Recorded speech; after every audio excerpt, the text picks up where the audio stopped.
We are coming to you from Tropicana Field in St. Petersburg, Florida, where this afternoon Comcast Sportsnet presents White Sox baseball. Jose Abreu, Todd Frazier, Brett Laurie and the Sox as they get set to butt heads with Evan Longoria and the Tampa Bay Rays. Hi, everybody, and welcome. I'm Ken Harrelson with Steve Stone as we get set to bring you the finale of this three-game set, and it will be the rubber match. In Game 1, it was Chris Sale, 1-0. He shut these guys out on just 2 hits. And last night, Erasmo Ramirez was really, really tough as they won that ball game 7-2. But in our 8-3 record, a great sign as we've been scoring some runs late in the ball game. You're going to win some games if you can score late, and the Sox have been doing just exactly that over the last 6. In this series, Melky Cabrera comes through with a base hit that won the game. Jimmy Rollins scoring, and that's all Chris Sale needed. Last night, well, it was a case of too little too late, but Brett Laurie hit his first home run in a White Sox uniform. It was a 2-run job. It went way back there, and hopefully that's a portent of things to come. Let's take a look at the last 6 games. The batting average from the 7th through the 9th inning, 286. 12 runs scored in those 6 with 3 homers and a 5-1 record. And bear in mind something, the 8-3 of the Sox ties the 8-3 of Kansas City, but nobody has played more road games than the Sox. Well, talking about 2 tough left-handers, we got them out there today. There is no doubt that Jose Quintana and Matt Moore are 2 of the better left-handers around. Let's look at Quintana first. Last time out, he won his first ball game of the year, completely stifling Minnesota. He threw the ball exceptionally well. The curveball was good. The cutter was exceptional. And Jose was able to get just enough runs to win. Matt Moore on the other side of the equation came back from Tommy John surgery. Had a tough time when he first came back last year, but late in the season he started to throw the ball like he did when he came up, which is awfully good. Moore this year is throwing the ball exceptionally well. He's had 2 starts. Total of 12+ innings. He's struck out 11 men. There you see Jose at Tropicana Field. 1-0 ERA 164. Lifetime against our Sox, Matt Moore has been even better. He's 3-1 with a 1.09 ERA. So both of these young left-handers throw the ball well. The Sox would love to score a little bit more than they've been scoring lately, and hopefully they can get it done and come home 5-1 from this road trip. Yes, it is. This road trip is definitely coming to an end. It's been a week long in Minnesota and now here. So sit back, relax, and strap it down. White Sox baseball coming your way.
White Sox baseball on CSN Chicago is brought to you in part by Toyota. Discover more in a Toyota. Visit buyatoyota.com or your local Toyota dealer today. Let's go places. Blue Cross and Blue Shield of Illinois. Through it all. Audi. Truth in engineering.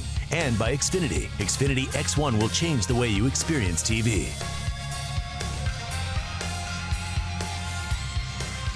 Back at Tropicana Field in St. Petersburg, it's the finale of a 3-game series, and let's take a look at how Robin is going to line up our Sox for the game this afternoon. Adam Eaton leading it off. He had a couple of hits last night with Austin Jackson in the 2 spot. Then Jose Abreu, Todd Frazier, Jerry Sands, Brett Lawrie, who's got a 6-game hitting streak. Javi Garcia, Deanna Navarro gets a nod behind the plate, and Tyler Saladino at shortstop and hitting 9th. The defense and how they'll line up behind Matt Moore, Desmond Jennings, Kevin Kiermaier back in the lineup with Brandon Guyer make up the outfield. Then it's Evan Longoria, Brad Miller, Logan Forsythe, who's also back in the lineup with Steve Pearce at first. Kurt Casale gets a nod behind the plate, and our Lexus Pursuing Perfection starting pitcher is Matt Moore. Doesn't have a record. He does have a 3.0 ERA. 11 strikeouts in 12 innings. He's got a pretty good fastball, a better slider that he throws at 2 different speeds, and before he was injured and had to have Tommy John surgery, he would get it up there 97, 98 miles an hour. Now maybe topping out at 94, but it's still pretty good. The umpires for the game this afternoon: C.B. Buckner behind the plate, Jim Reynolds is at first, Manny Gonzalez at second, and the crew chief Fielden Culbreth is at third.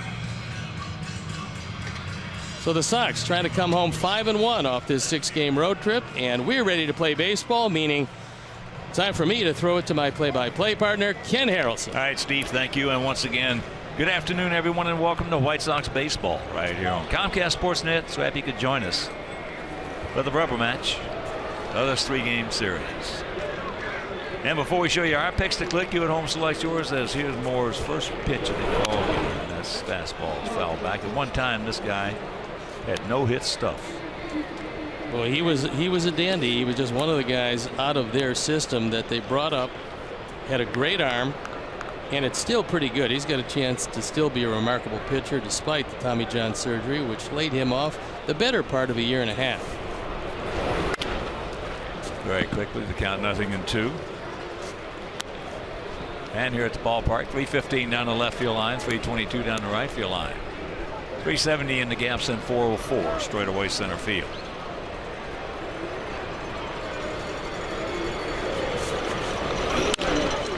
Little soft comebacker.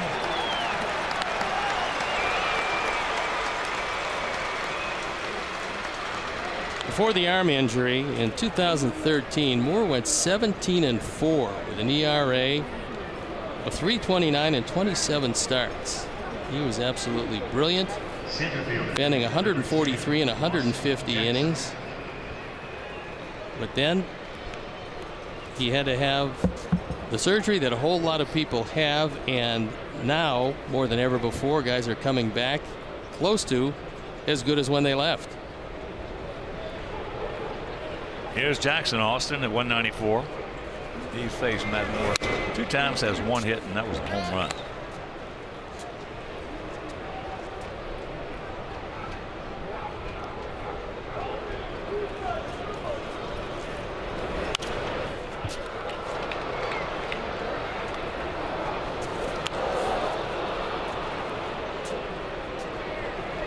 Moore, for the most part, is a fly ball pitcher. He plays well in this part because it's tough to hit the ball out. The opponents this year have hit fly balls 50% of the time.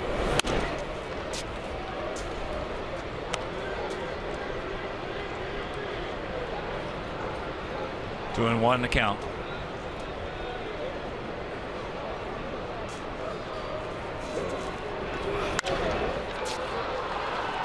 That's into right field.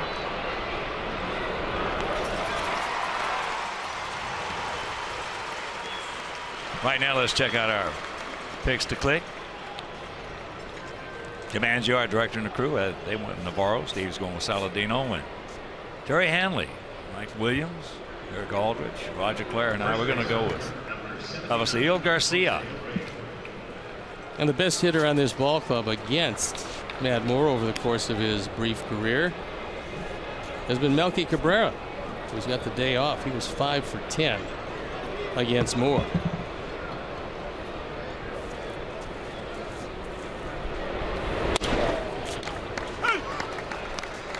Jose takes strike one.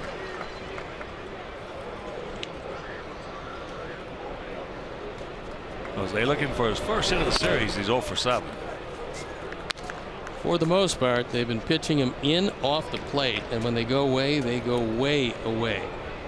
But a left-hander is different.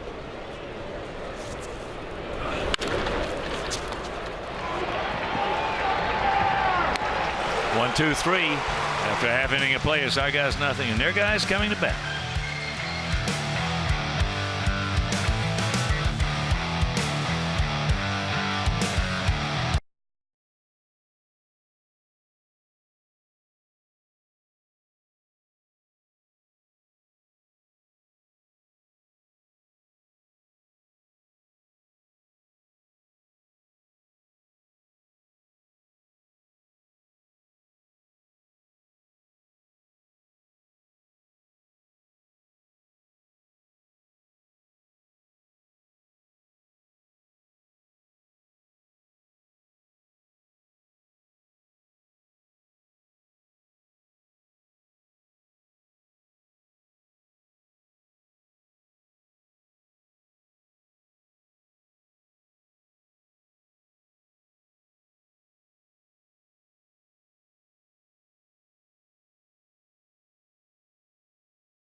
His Rays for the game today. Logan Forsythe back in the lineup. Then it's Brandon Geyer, Evan Longoria, Steve Pearce at first base, Desmond Jennings, Logan Morrison off to a very slow start with Kurt Casale, Kevin Kiermaier, and Brad Miller, who had a home run and a double and 3 runs batted in last night.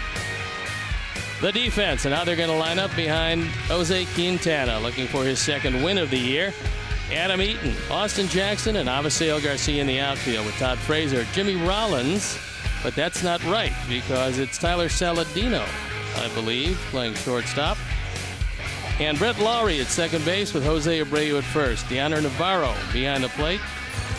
And Jose Quintana on the hill. There's a look at Jose this year. He's been brilliant. He's one of the most dependable starters around. Man, no stranger to the no decision. Looking for a win here today, and to do that, he'll have to keep down these resurgent Rays. They finally broke out last night. They scored the most runs they've scored all year in one game with 7. Here's Logan Forsythe. At 216, a couple of homers, he's driven in 4.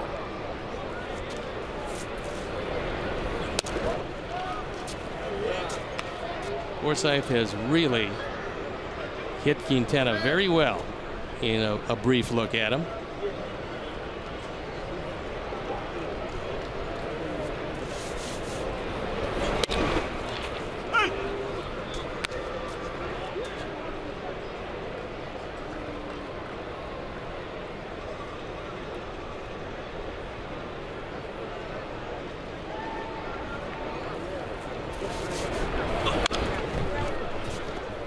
Had a good pass at that one just underneath it. Here's a brief look at the defense with Austin Jackson a couple of steps toward the right of center field. Lawrie playing pretty much up the middle. Abreu well off the line at first.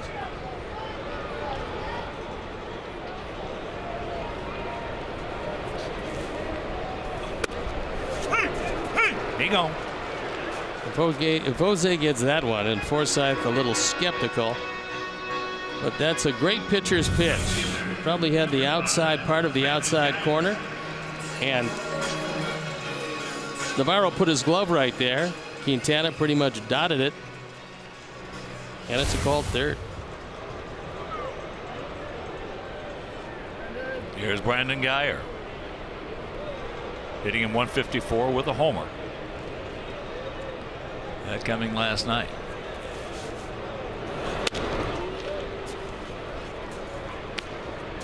Bay's hitting at 207 as a team with a 3.34 ERA.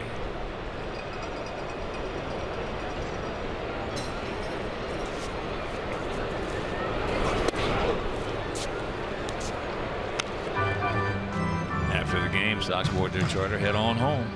Starting tomorrow night, make your plans to be with us at the ballpark. First of 7. First 4 will be against the Angels and then Texas over the weekend. And that is slicing foul.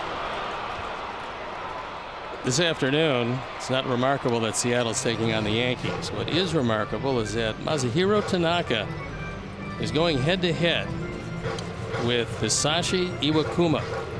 First time the two Japanese starters have hooked up against one another in a game played in the United States.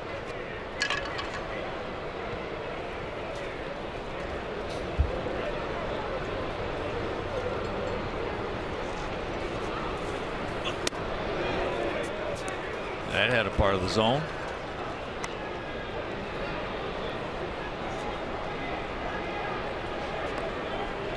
Two and two the count.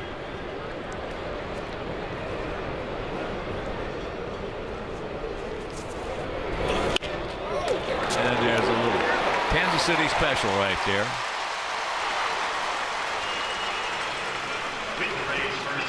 Duck snored into left. And despite hitting a little over 150, Guyer had a good night last night. Hit a home run, was on base 4 of the 5 times, and this time he caught a breaking ball. This ball out over the plate, didn't hit it hard, dumped it into left center field, and Guyer's aboard.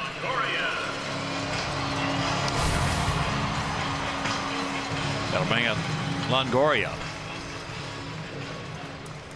Devin at 267, a couple of homers. He's driven in 6.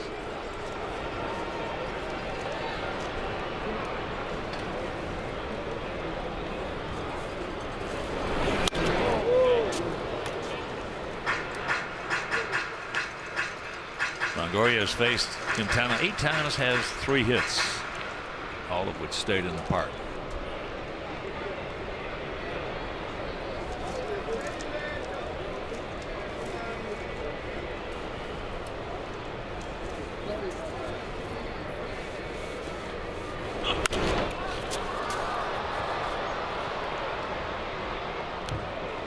So on that right side.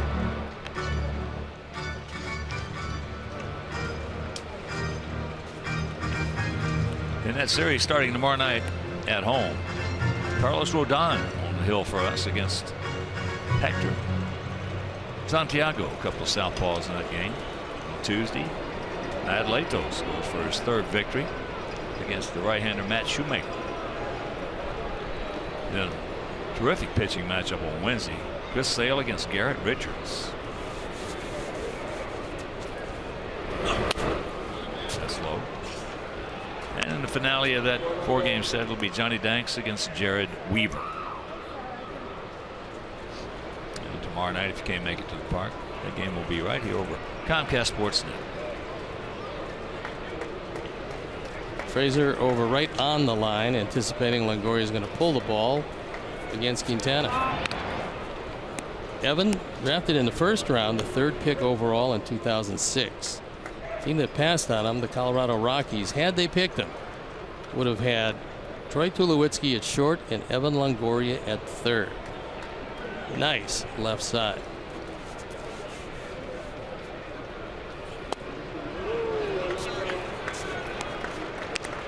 Close. 2 and 2.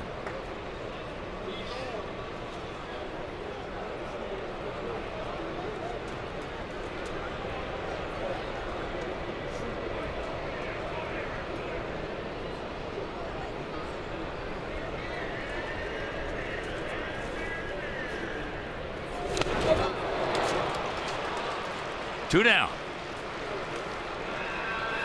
Good off-speed pitch. That one out of the zone. Had Longoria out on his front foot. Couldn't keep his hands back, and it turns into the second strikeout of the first inning. Here's another guy that's had good luck against Jose. That's Steve Pearce, playing in his third straight game because it's 3 left-handers and he starts against the lefties.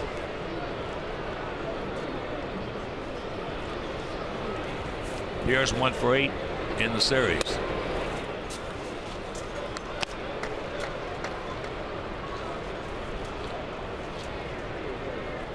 Other action around the major leagues.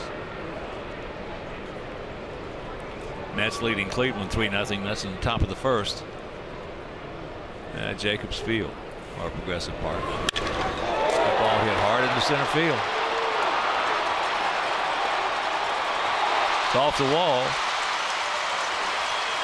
So it is 1-0 Tampa Bay.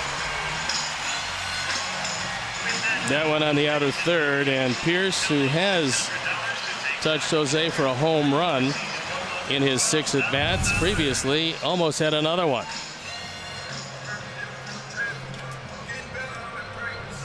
Pearce put a charge into it.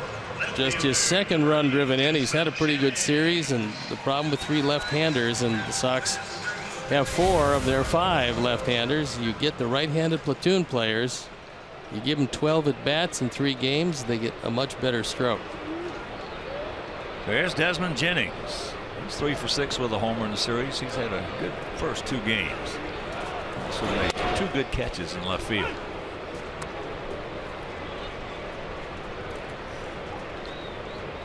He's 2 for 3 lifetime off Quintana.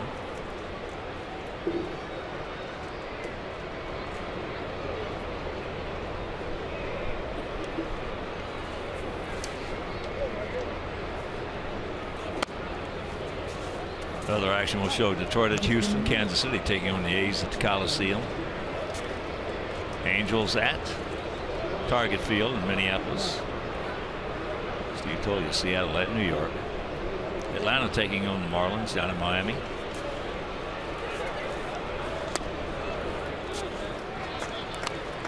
Pittsburgh hosting Milwaukee. Toronto at Boston. Nasty Nats taking on the Phillies at Citizens Bank Ballpark. Cardinals at home against Cincinnati. Cubs at home against Colorado.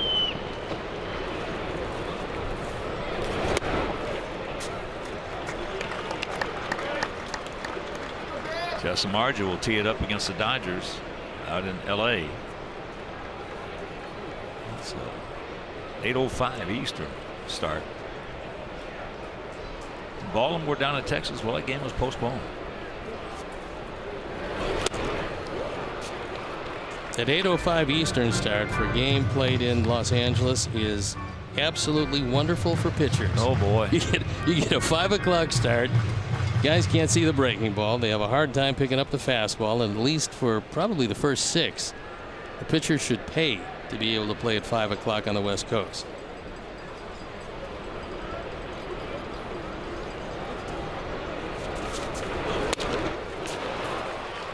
Strikes out the side, but they come up with a run on 2 hits. No errors, 1 left, and after 1 is 1-0 bad guys.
and has called it as he sees it for 2 decades as the White Sox TV analyst. So get to know Belton Bill Melton on an all-new Inside Look presented by Cadillac, premiering today after White Sox postgame live on CSN Chicago.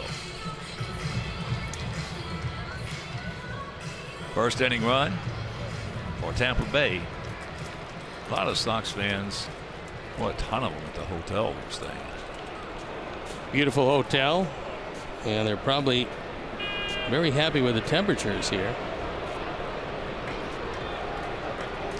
I would say this is one of the better places if you're going to make a road trip to see the Sox.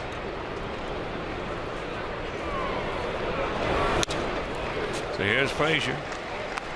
Todd Scutling at the plate, still leading the club in RBIs. He has a couple of homers, 6 knocked in.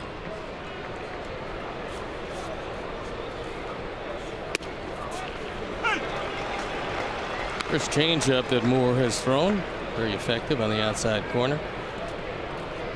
Well, from up here, he sort of gave that one away, but a lot of times you might be able to see it from up here, but not at the plate.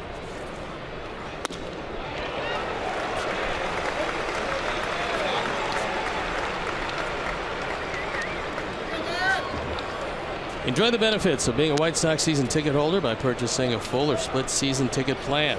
Great locations are still available, so don't miss out on the live action at U.S. Cellular Field this season.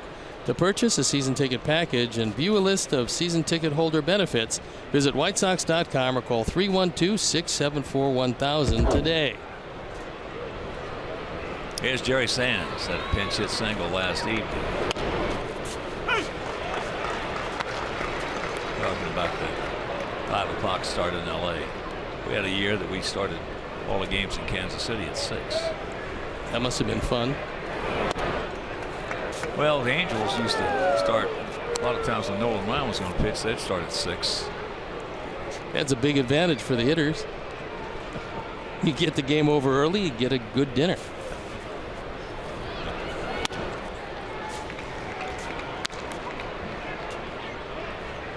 I'll never forget Dwight Evans, right fielder for the Red Sox, playing Angels in Anaheim, and Nolan Ryan's pitching in a 6 o'clock start, getting ready to walk up to the booth. I looked at Dwight. He looked at me. He said, "Hawk," he says, "you hit against Ryan." He said, "If you were me tonight, would you sit on this curveball?" I looked at him. I said, "Dewey, do you want to get dead?"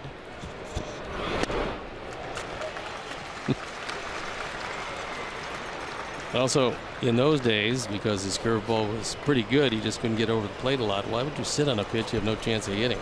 Especially when you're facing a headhunter.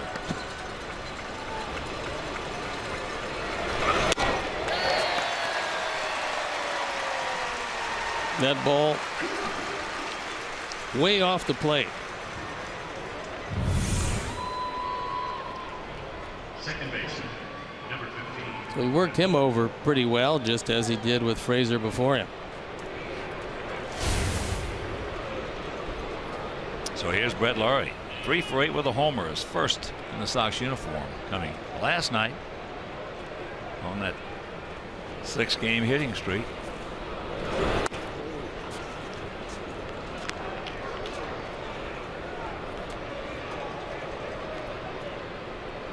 There's one problem this year. It hasn't been a big problem, but he doesn't throw a lot of strikes on the first pitch.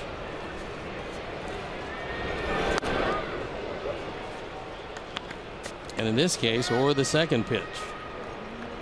But just 43% of strikes on the first pitch, which is last in the league of 124 qualified starters. He's just throwing fastball and then the one changeup. Yep.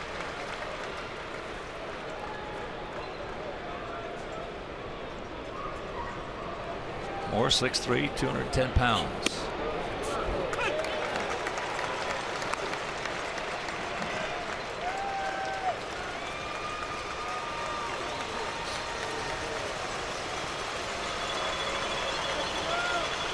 Two pitch.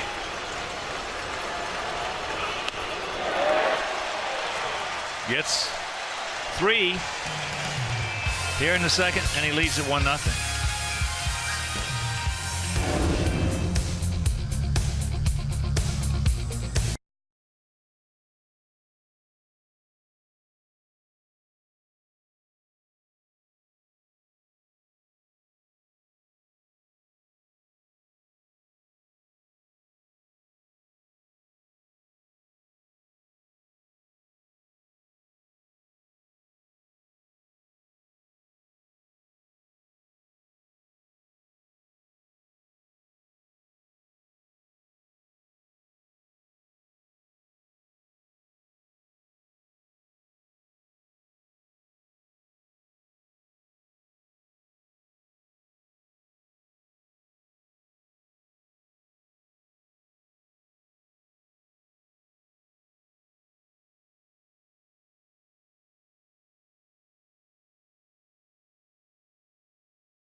He's all season long on CSNChicago.com, presented by The Great Escape.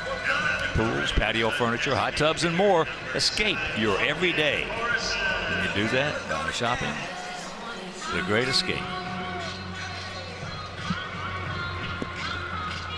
Logan Morrison leading it off. Another one of those guys that Tampa Bay acquired from Seattle. Got off to a great start as a young player with the Marlins, then got hurt a whole lot. Now trying to resurrect his career. Is all he's had is very good luck against Quintana, but off to just a really bad start. 2 for 29.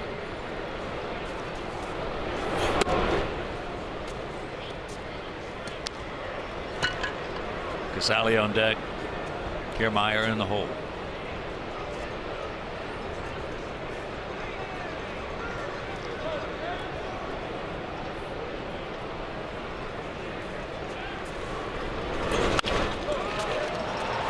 Jose will take it himself. All hit sharply by Morrison. 1 out. Join us for Dia de la Familia at U.S. Cellular Field when the White Sox face the Texas Rangers on Saturday, April 23rd. First 20,000 fans will receive a Jose Abreu plush bleacher creature presented by Total Performance. That's an engine oil. Visit WhiteSox.com to purchase your tickets today.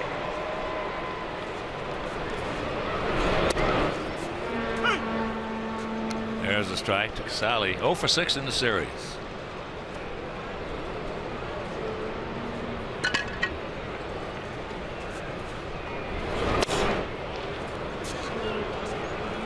Casali's got some big power, but most of his career he's been known as a defensive catcher because Hank Conger has had all kinds of problems throwing out would-be base stealers.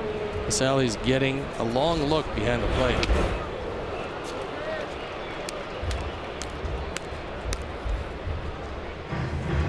When I talk about difficulty throwing out would-be base stealers, this year Conger 0 for 7, and he's on a streak where he's 0 for 44. 44 straight base stealers have been successful against Hank Conger. We have not seen him in the series.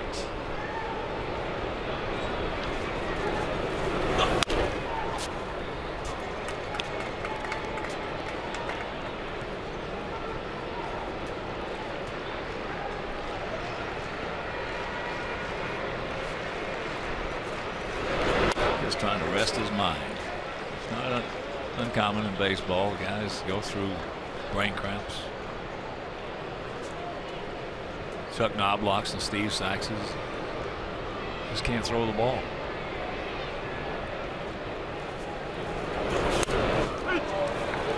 Here you go. Good slow breaking ball, nipped the outside corner. You're going to get a few of them with that pitch.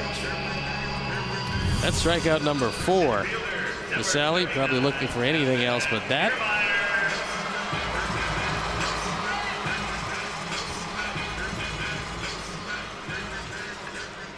Here's Kiermaier. Like a lot of his teammates, off to a slow start. 154.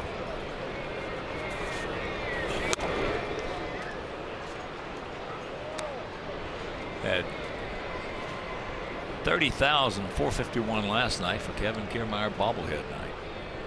And he was, of course, in the first game involved in a collision. I think he probably felt he had a bobblehead, but he got lucky because this was Friday night.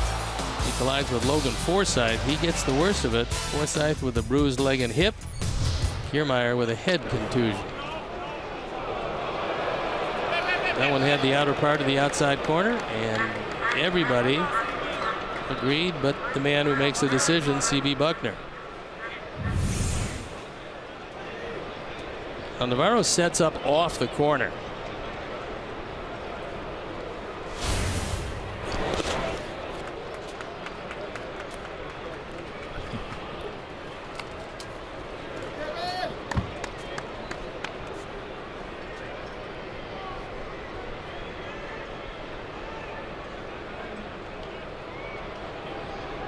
The 2-2. That figures. And first time I've seen Quintana look in and yell at an umpire.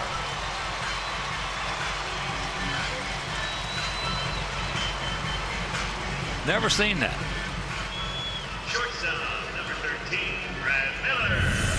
Well, you would have loved to have led off the next inning with Miller. This ball is actually off the outside corner. This is a worse pitch than the called ball that he had earlier in the count. But Kiermaier takes it down the line, keeps the inning alive.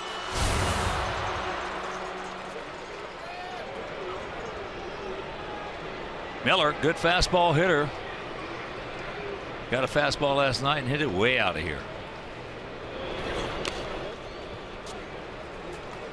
He's 2 for 6 in the series with that homer, and he's knocked in 3.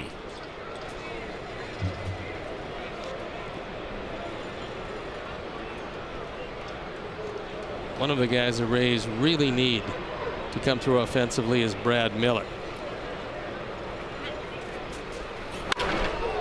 Well, the guy, as I said, is a real good fastball hitter. And if he tries to cover the plate, so to speak, he's not going to cover the fastball.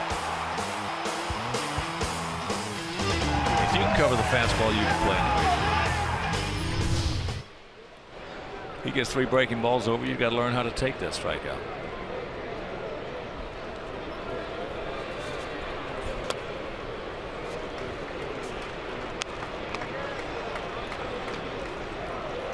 Miller was just another one of the current Rays who were former Mariners.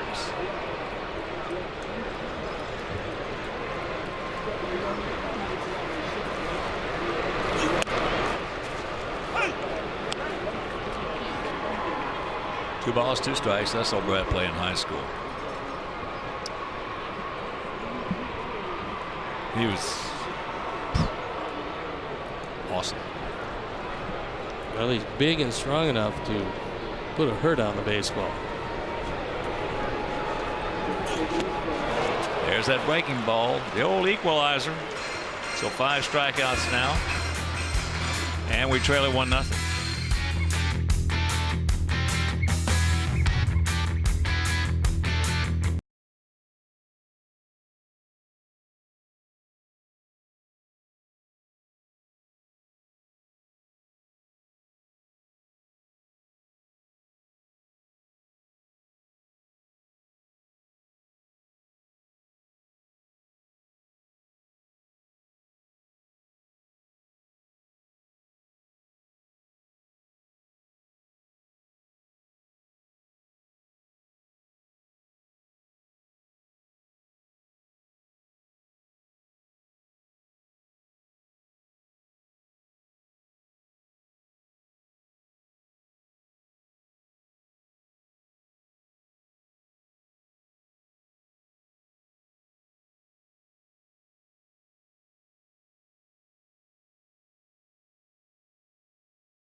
Later in the game, brought to you by Miller Lite.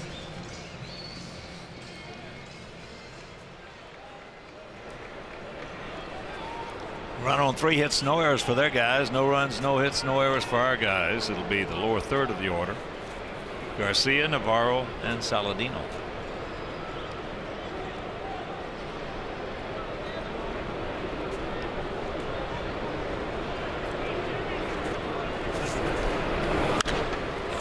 Mets now leading Cleveland 6-0. That's in the bottom of the 2nd in Cleveland.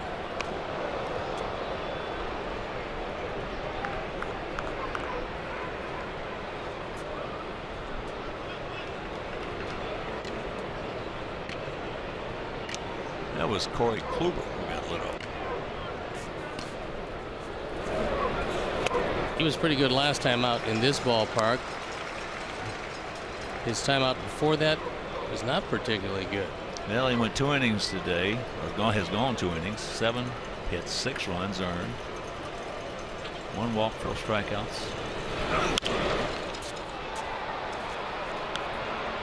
And that's not going to be playable. For the most part in this series, and what we're seeing lately is American League pitchers trying to throw Avi right in under his hands, and most of the time in off the plate. Something that he's going to have to make an adjustment to. Well, that's not a real hard adjustment to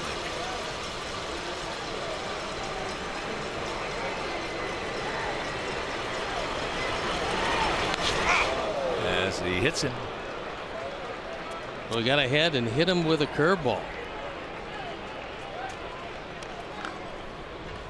If you come away from this without an injury, it's not a particularly bad occurrence.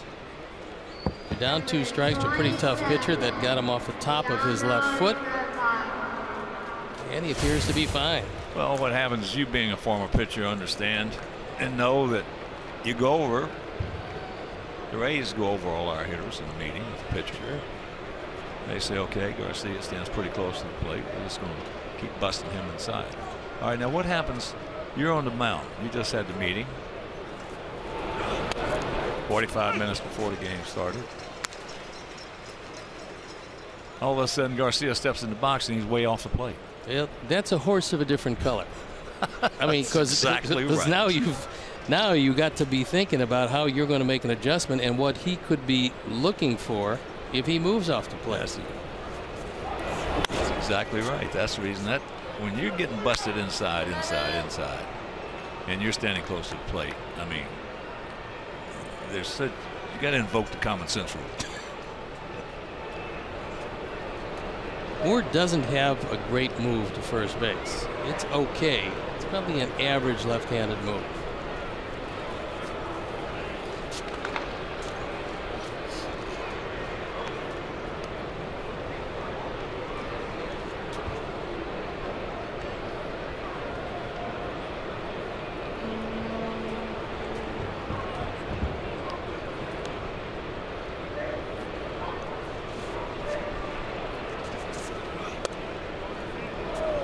Close.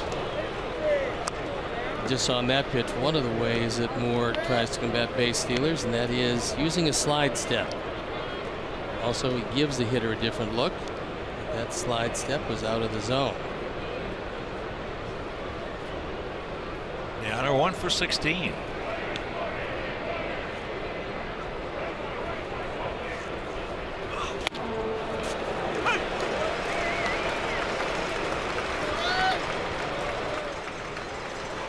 Fastball most of the time. Curves and changeups 29% of the time.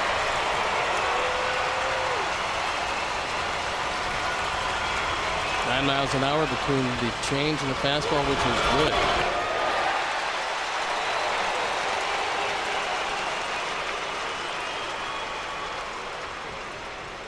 Four strikeouts now for Moore. That time he threw the straight change, kept it inside, and had Navarro well out in front.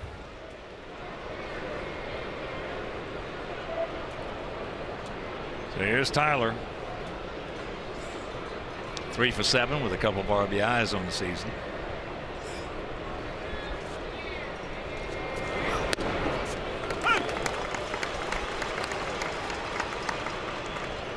Our 8-3 record certainly was not achieved by banging the ball around. It's been achieved by some awesome pitching. Well, in this series, the first game, first 8 innings, no runs. Last night, the first 6, no runs. And the one thing that Tampa does have is excellent starting pitching. Odorizzi was just awesome. Well, so was Ramirez last night. That was his first start this year.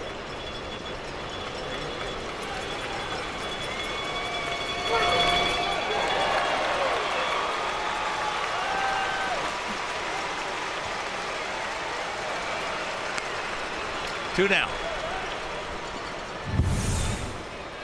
5 strikeouts. That a tight breaking ball. Nice stop by Casale. Not a whole lot of contact early in the game.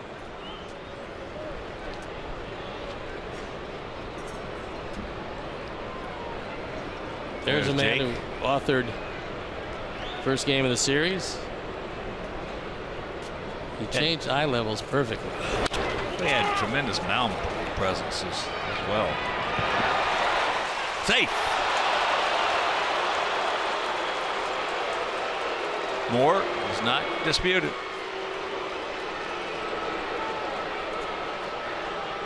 Cash wants to take a little time. He wants to take a look at it. Adam hustling down the line. It pulls Pierce wide of the bag. It looked like he beat him. Looked like Adam Eaton hit the outside of the first base bag.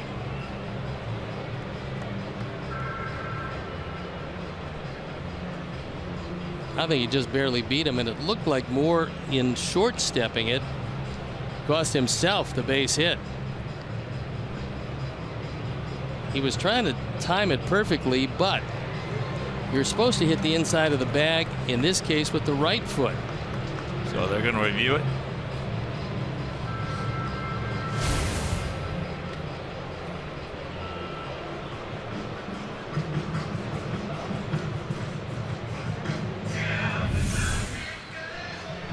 Adam usually goes to the front of the bag, but this time, knowing Moore would be there, that short step right there, in fact 2 of them, probably cost him the hit. But we'll wait and see what they say in New York. And Moore is really lucky, because in crossing over the line, he could have gotten crushed at first base. Adam pulled up so he didn't run over him. Well, they're going to have some conclusive proof. Those are tough angles right there. But again, Major League Baseball has 2 cameras in here that we do not have access to, nor do the Rays.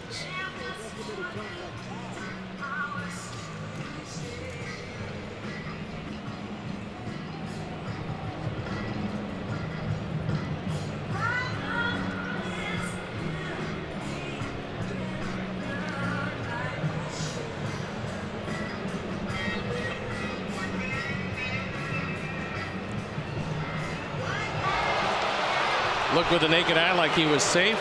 After the review, he was safe. That's the first hit of the game, and it keeps the inning alive for Austin Jackson. So the 2 short steps you saw by Matt Moore cost him a base hit. So here's Austin. High pop up to right field.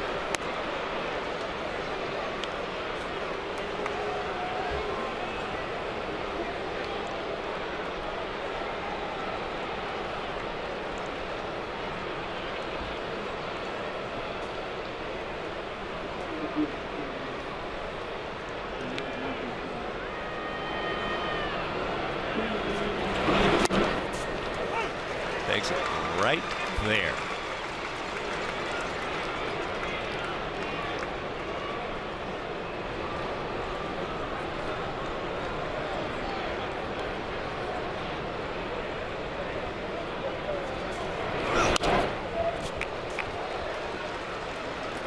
Two pitches, 2 strikes.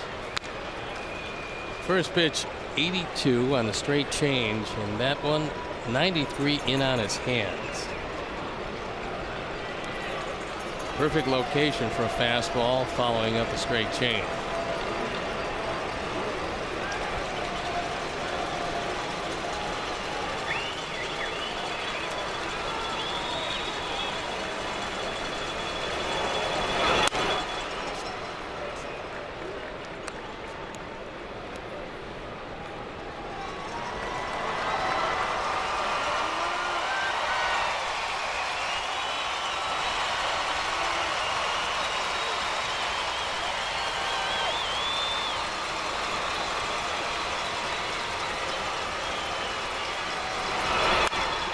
Look at this. There it is into right field. So he is being waved around. The throw is way off the mark, and this game is tied at 1.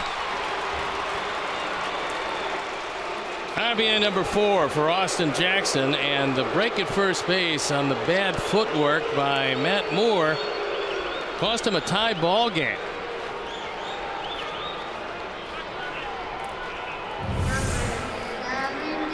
Well, this is the way you got to try to beat Matt Moore.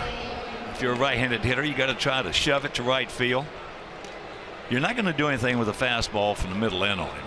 If you hit it hard, it's going to be foul. So you got to try to back off the plate a little bit, shove it into right field, and that's a good job by Austin Jackson. And here is Abreu. That might have cost him another run because the bat left on the right side by Jackson. That ball almost hit the bat as the throw was way wide of the plate.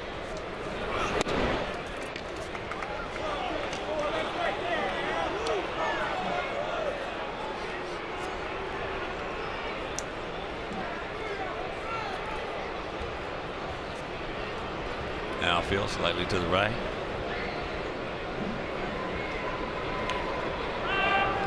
Abreu grounded out to Longoria.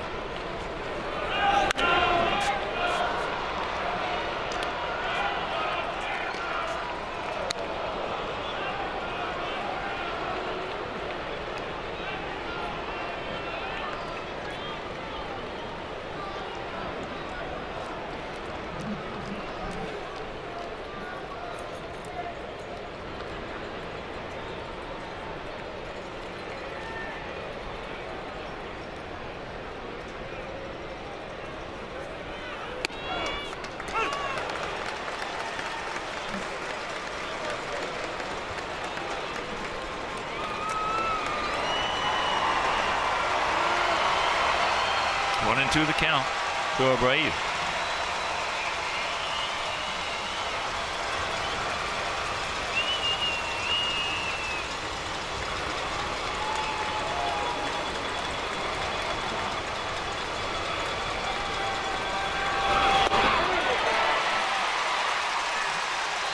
But big hit by Austin Jackson ties it up.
Up on a busy day in sports with Sportsnet Central presented by GMC. Recap scores, standings, and highlights of today's game. Get the latest on the Blackhawks and the Blues, that series, and more starting tonight at 6:30 right here on Comcast Sportsnet. It's dog day at the ballpark, and there's a lot of our canine pals have come along, some a bit bigger than others. And it would be interesting to see if the dog could take a selfie. 1-1 tie here in the bottom of the third. It'll be the top of the order. Forsythe, Geyer, and Longoria. Breaking ball strike.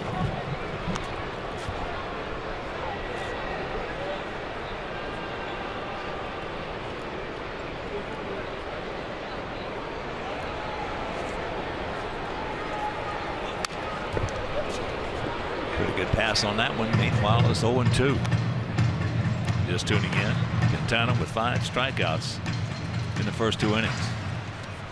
And Matt Moore with 6 through the first 3, so not a whole lot of contact on this lovely Sunday afternoon.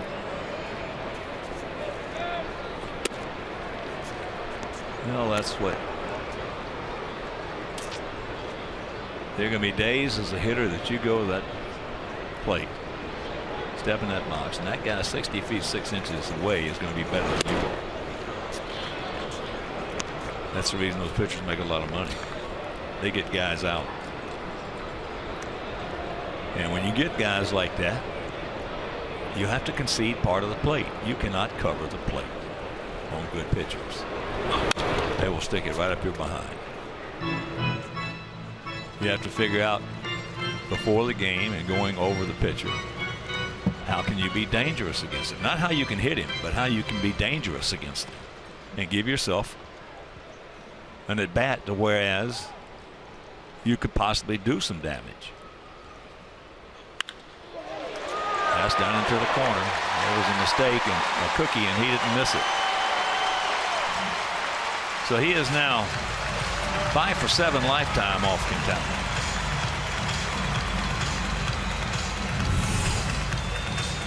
When a guy knows he can hit you, and a pitcher knows that that guy's had good luck, you inevitably make a mistake. And this one, a roller over the middle of the plate, but Forsythe didn't miss.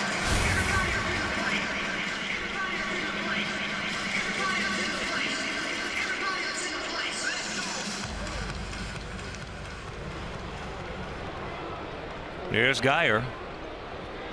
He singled and scored in the first inning.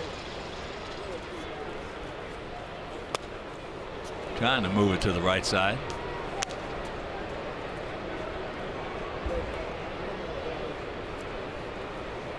Geyer came over in a trade from the Cubs that sent Matt Garza there.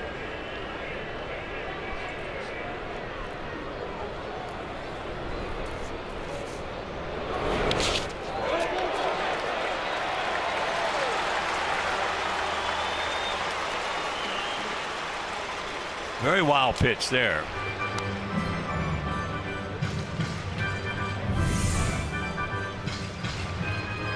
That ball well out in front of home plate. No chance at all for DeHonor. Tries to move to his left, but it skips away.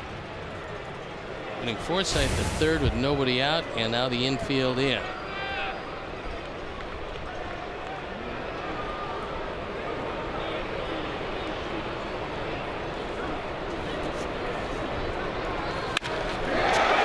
It's 2-1.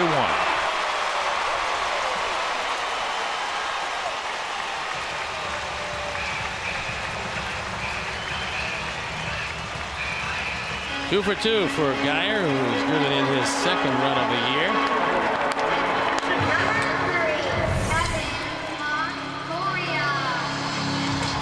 Straight change. It was down and out over the plate and took it over a drawn-in infield.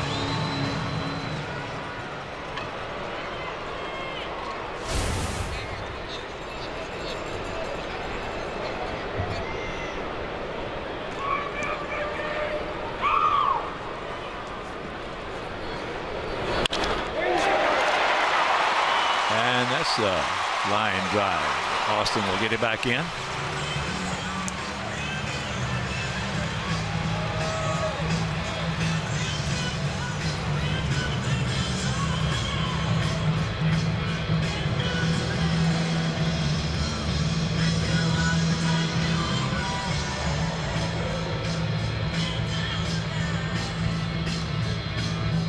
Little meeting at the mound to try to figure out what they want to do. Pierce is not the man you would expect to be laying a bunt down. Fastball a little over half the time. Cutter just 8% of the time, and there you see the rest.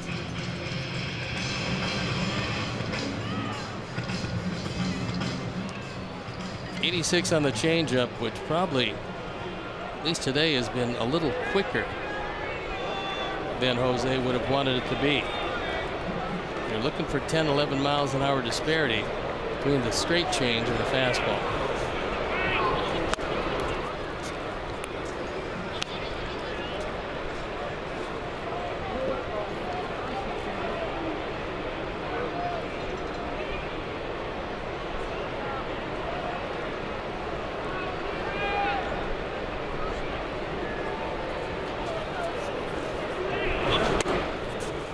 Breaking ball strike.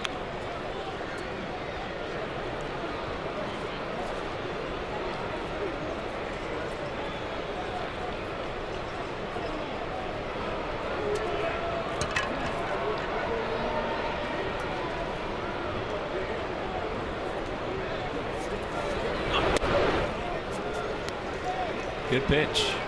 Didn't get it.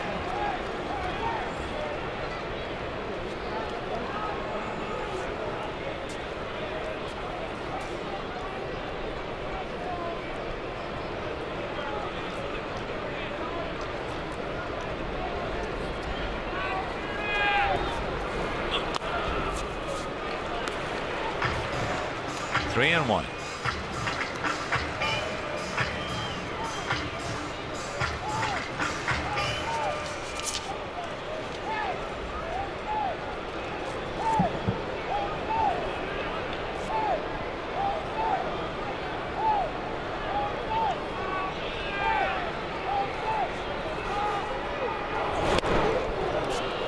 Nice. Pull the string on him.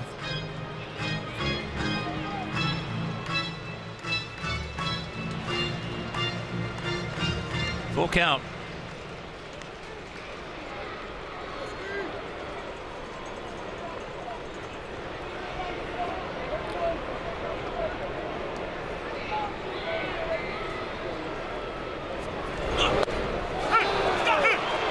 He gone. He knew it. Well, he froze him on an inside fastball that coming off the change away. Just perfect.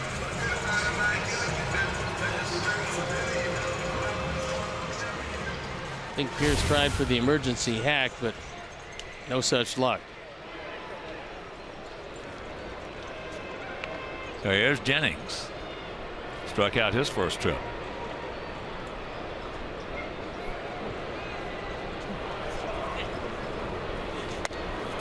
Curveball strike.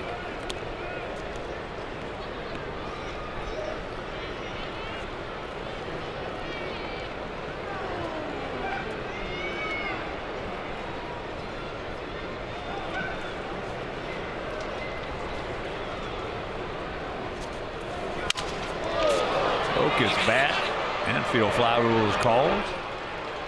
2 down.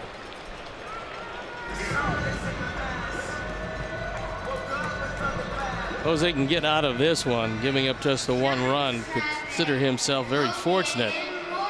He's got to deal with a man who hit the ball well the first time up and who's always had luck against Jose, and that's Logan Morrison.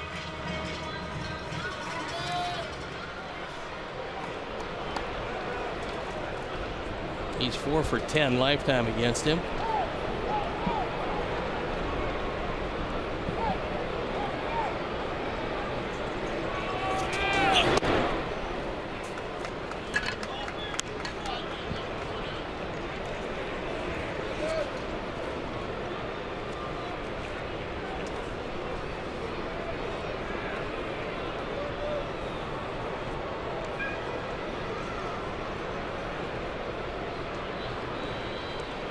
Ari on the outfield turf.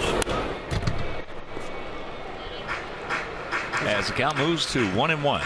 Good high fastball in on his hands.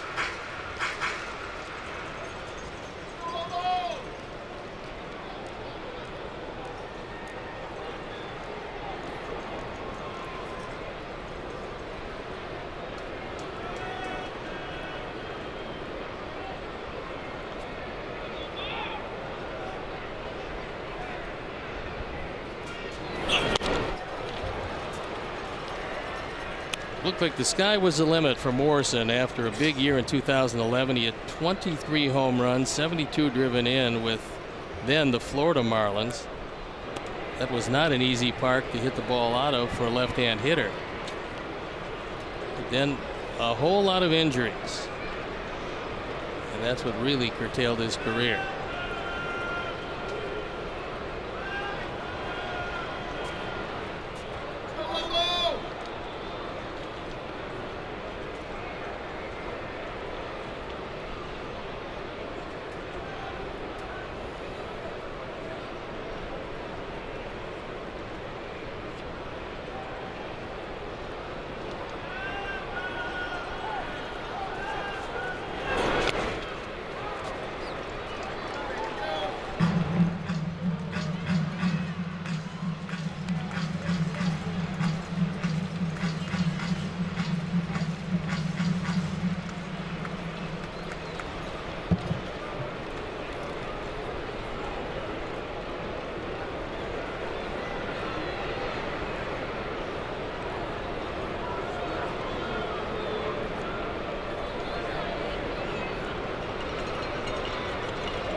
Now it's a full count.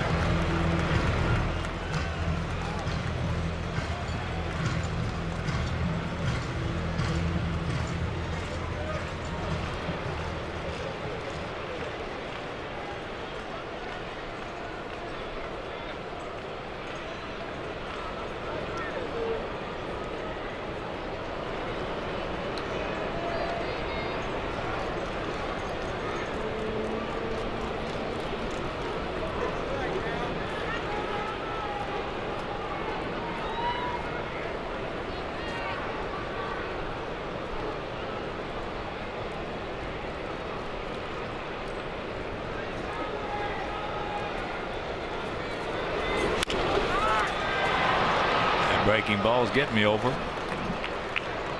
And yanks the foul.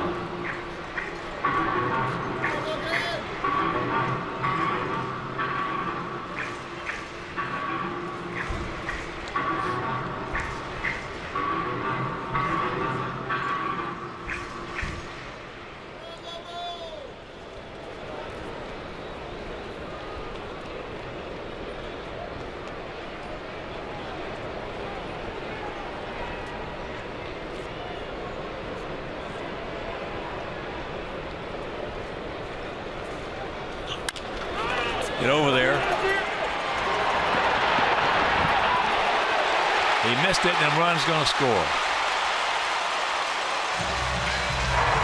So we've had two mistakes covering first base by pitchers,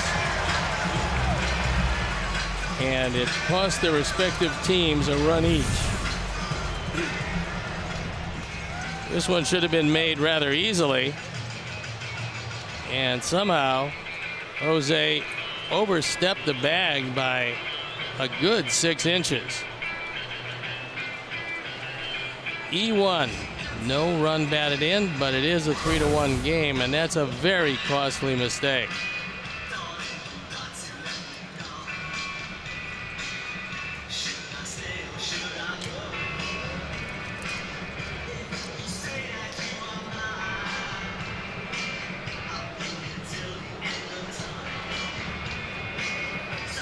A quick conference on the mound to get Jose back to concentrating.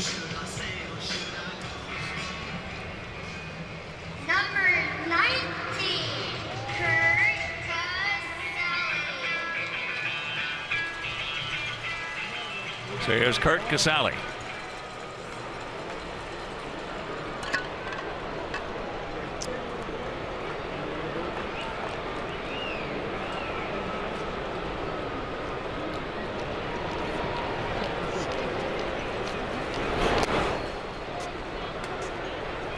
Takes ball one.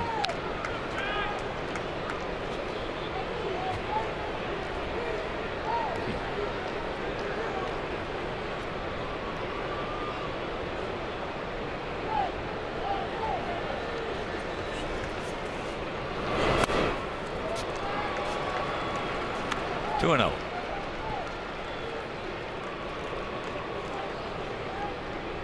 Longoria at second. Morrison at first.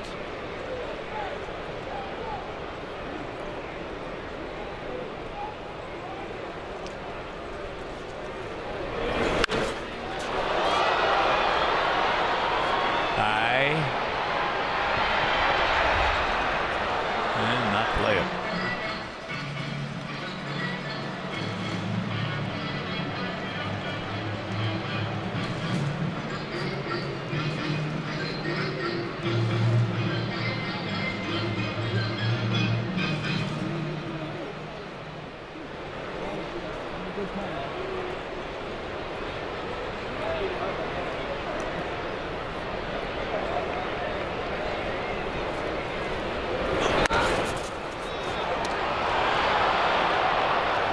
Got him.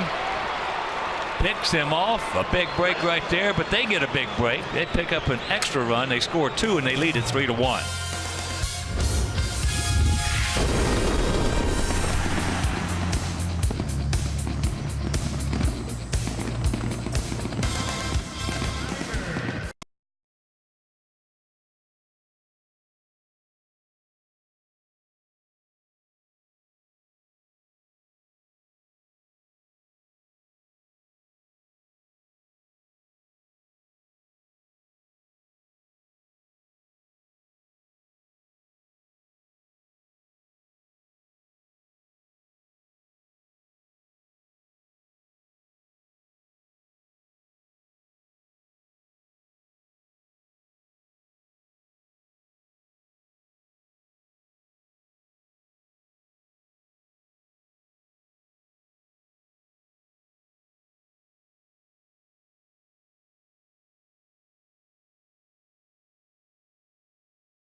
On Optura in Colchester, Illinois.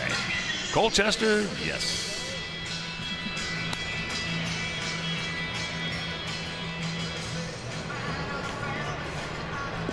I'd like to start making some contact against Matt Moore. Both pitchers for 3 of 6 strikeouts. However, just 2 base hits for the Sox. 6 of them for Tampa, and there's a Hawk fan. The rest is just out. And here's Todd Frazier. Looking for a guy that just underneath him.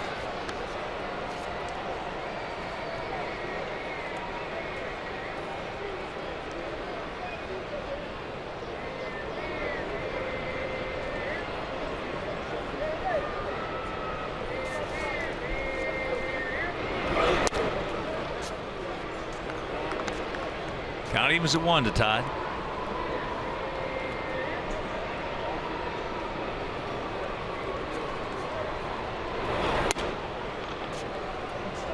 And that one's high.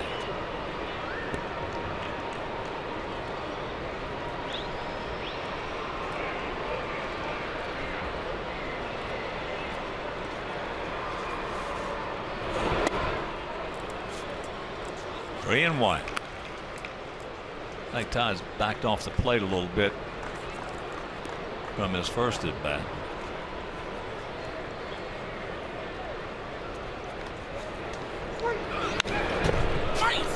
And he's hiding himself. Yeah, got that fastball right down the middle. Looking fastball at 3 and 1. Got it. Fouled it back.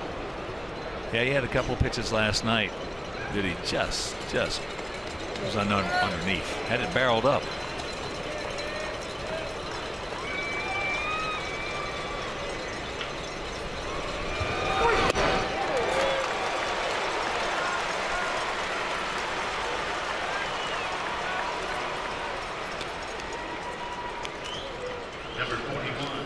Sox fans celebrate a special birthday or anniversary or host a business function in the Diamond Suite at a White Sox game. Diamond Suites can accommodate groups from 10 to 100. Simple game packages include great food menu as well as beverages and parking passes. To purchase, visit whitesox.com/group. Jerry Sands takes ball one. He struck out swinging his first trip.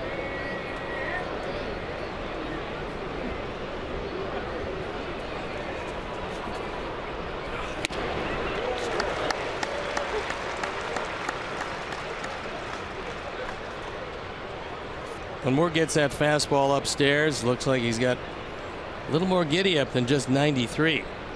Well, he does, to the eye of the hitter. It's that release. He's probably 4 or 5 inches quicker at the plate that he looks from the side. Nobody really is putting much of a swing on the high fastball. Or in this case, the low change.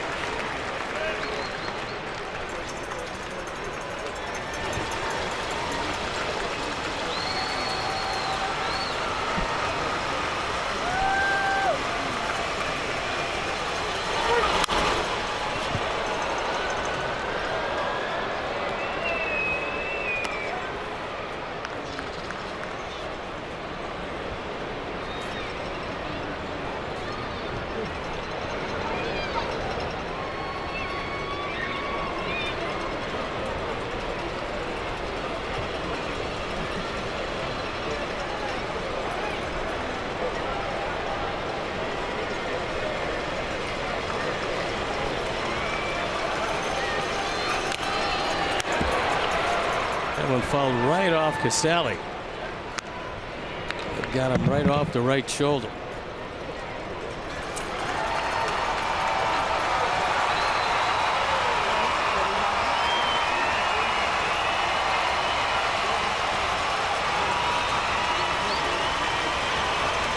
Two pitch.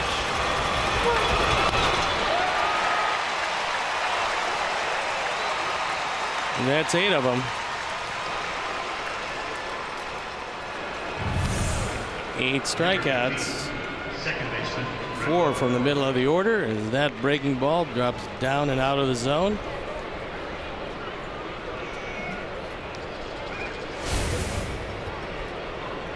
So here's Brett. Already struck out his first trip. In fact, if you're just tuning in, Eaton grounded back, went out 1-3 leading off the ball game. Then Jackson went out to right. Abreu grounded to third. So a 1-2-3 first with no strikeouts. As there is a base hit. Kansas City special. But since then, every out has been a strikeout. And now a 7-game hitting streak for Laurie.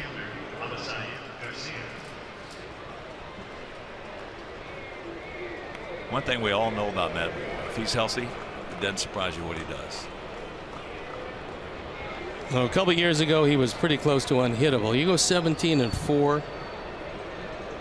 You're certainly getting it done. Had all the promise in the world and was one of the hardest throwing pitchers in all of baseball. With an easy motion. But he's had to make the adjustment from the Tommy John surgery, and he's done it exceptionally well. Because his changeup, he has great command, and that curveball always was good. Avi took that pitch nicely. He was hit by a pitch and came around to score back in the 3rd inning. Seems like a long time ago. Contrary to what he's done this year, 11 times out of the first 16 hitters he's thrown strike one. He was under 500 coming into this game on first pitch strikes.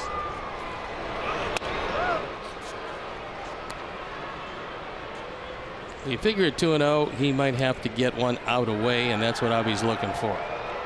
They're playing him as an off-field hitter. He's got big power to straightaway center and to right center.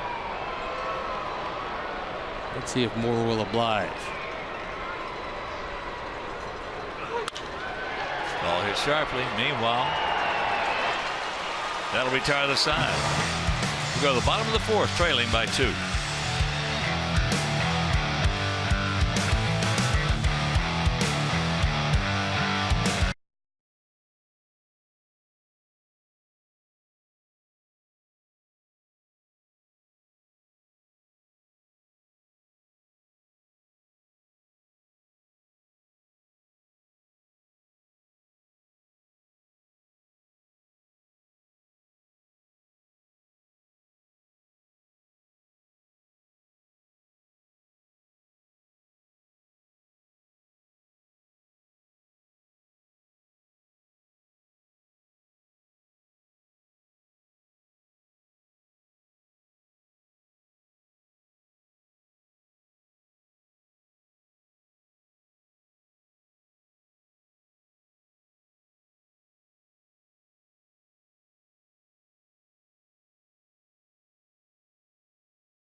Friday, April 22nd at 7:10. First 20,000 fans in attendance will receive a White Sox tote bag presented by the MLB Network. Stay after the game for a post-game fireworks show presented by the same MLB Network. Purchase your tickets today at whitesox.com or call 866-SOX-GAME.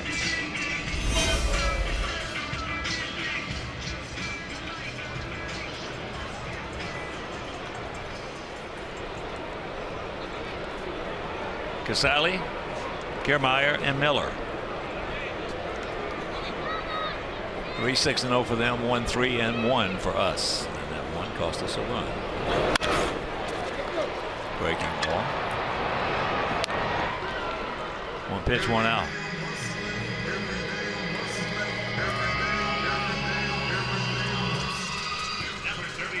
Kiermaier, one of the Rays to win a Gold Glove.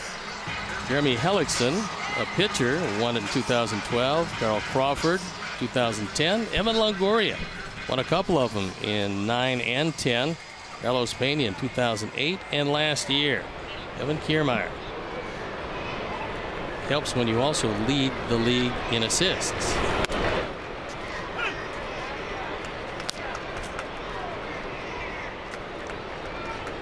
Same pitch that he missed on Kiermaier last time up. They strike him out, and then Kiermaier doubled down into the left field corner. 0-2.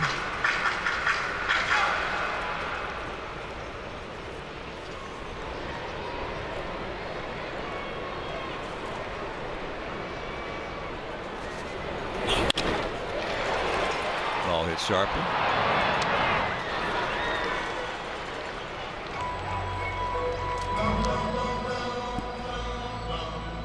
Jose could use a very quick inning. 72 pitches with 2 outs here in the fourth. He certainly kept it to a minimum this inning and looking for a quick one.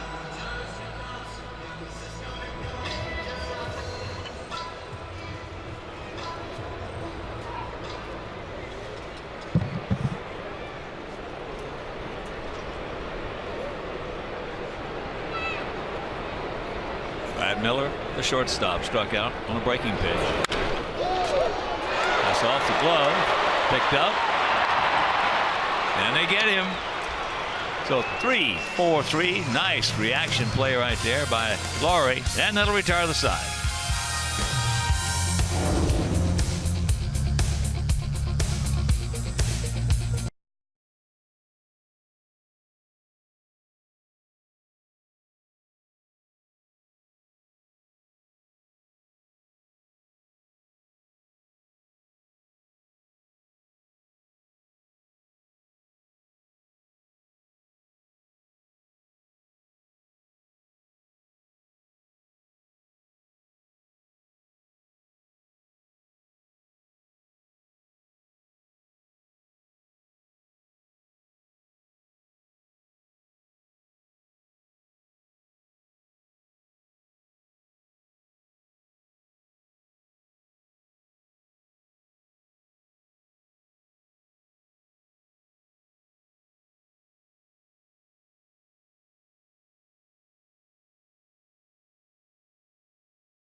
play, and it ended the bottom of the 4th inning.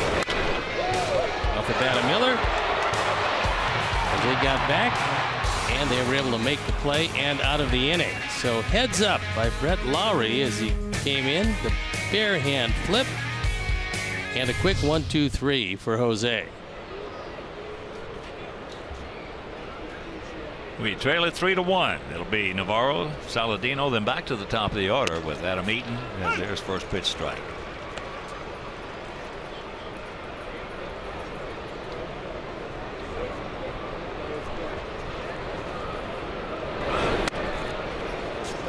A little high.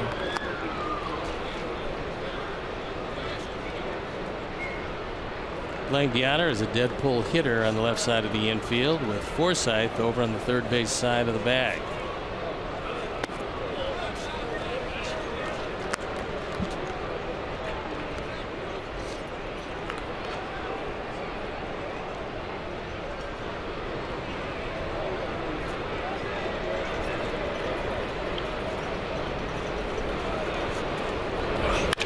The ball hit hard, but Kiermaier.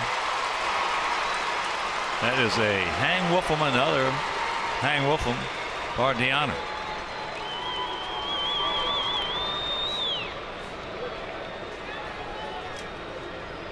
Number 18, shortstop, Tyler Saladino. So here's Tyler, who struck out his first trip. Moore with 8 strikeouts, no walks, giving up 1 run on 3 hits.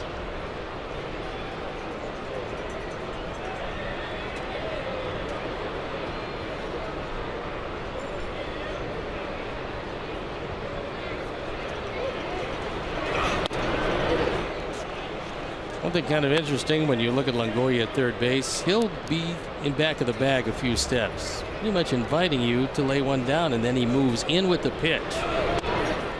If you do lay it down, more times than not he's going to get you. Unless against a left-hander, you can push it up the right side. Longoria, a great defender at third base.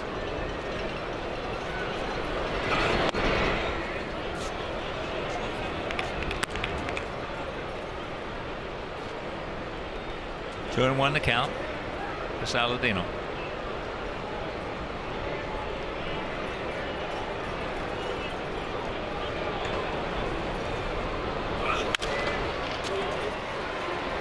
Well, one reason he is the carries, he just almost picture perfect as far as form at third base. I remember Longoria first came up and I was talking to Popeye. Don Zimmer, who was a third baseman in his own right. He told me, he said, Hawk, he said, this kid right now might be the best third baseman already I've ever seen. Just great first step quickness and very soft hands at third. Makes everything look easy.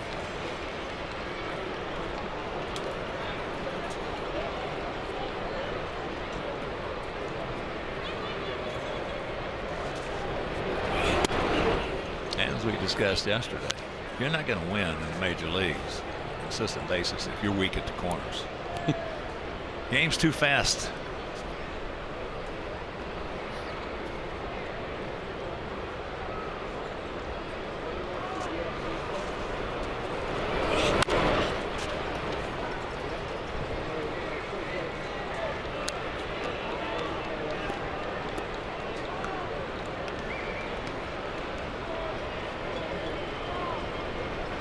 Two out, 1-2 the count.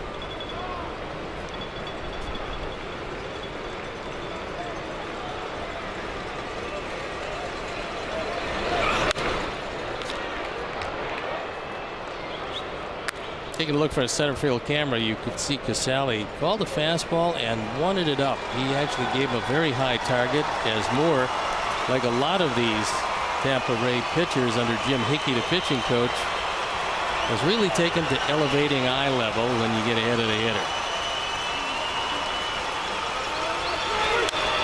The old saying, show me a pitcher knows how to pitch up and I'll show you a winner. especially if you have a good enough breaking ball or changeup that you keep down consistently. Then you throw a fastball face high. Number one, it looks 4 miles an hour faster. Number two, you just can't catch up to it.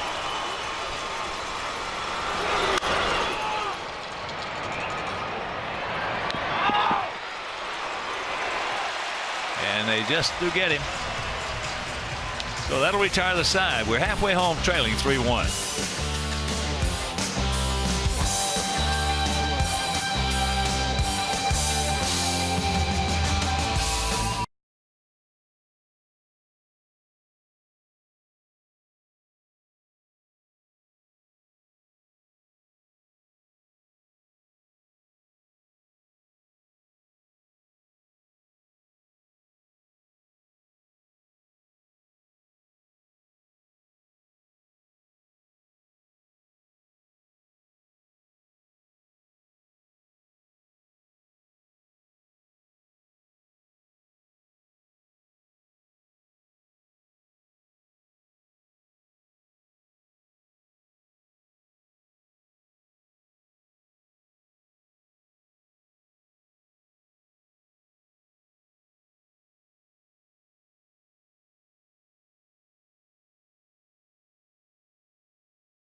But 3-1 here and going to the bottom of the 5th inning. Top of the order for them: Forsythe, Geyer, and Longoria.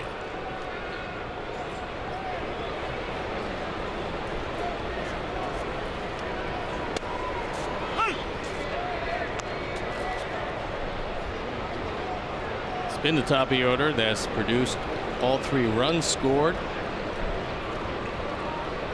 as well as 4 of the hits.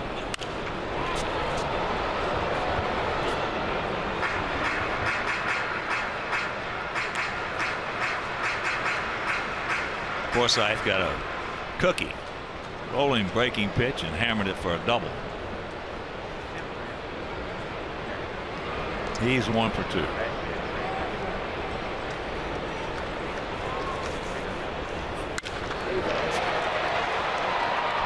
Right at him.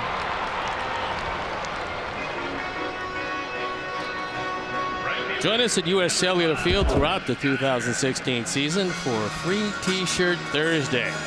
First 10,000 fans at every White Sox regular season home game will receive a specially designed White Sox T-shirt. To purchase your free T-shirt Thursday tickets, visit whitesox.com.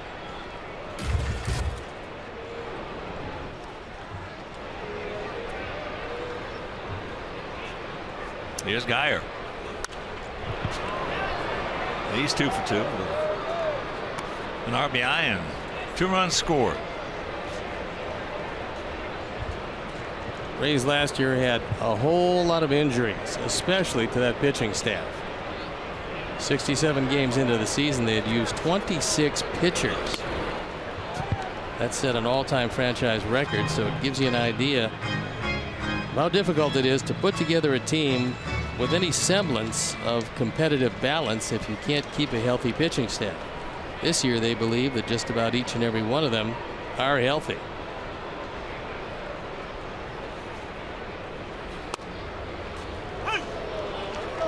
Tacks it up, takes a strike. 1-2.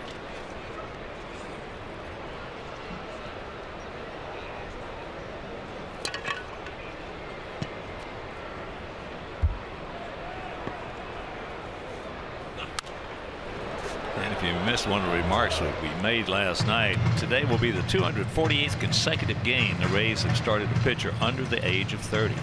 That's the longest current streak in the major leagues.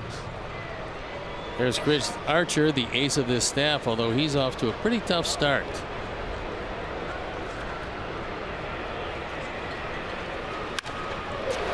That's a base hit. Curveball. Stayed with it. Didn't try to do too much. He gets himself his third hit. Third baseman, number 3, Gavin Longoria. So Geyer, who was on base 4 times last night, including a home run and a couple of walks, he's had a very good afternoon this afternoon.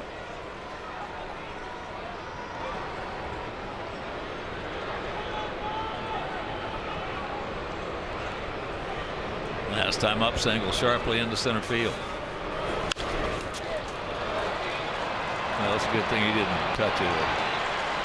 Meanwhile, back him up, and we'll go to the 6th, still trailing by 2.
With White Sox checking and an official White Sox MasterCard debit card. That's only available at your local Wintrust Community Bank. So go to wintrust.com/Sox to learn more. Member FDIC.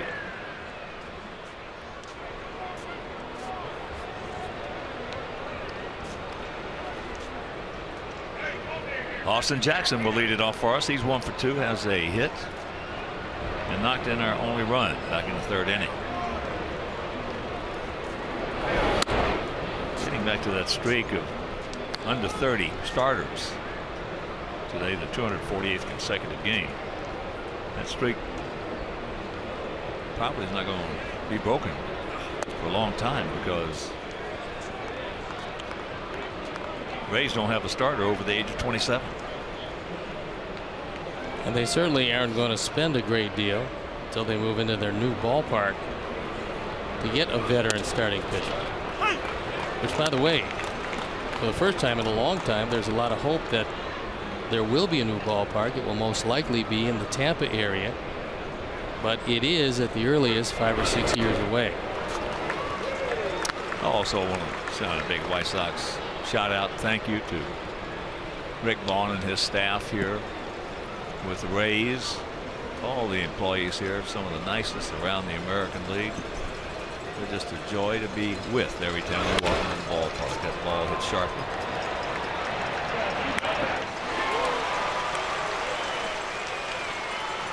One out.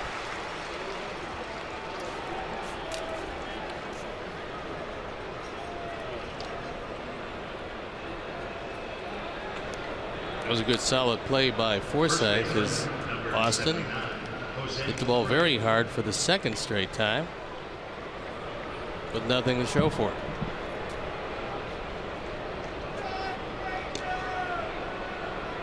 Here's Abreu, grounder to third and a strikeout.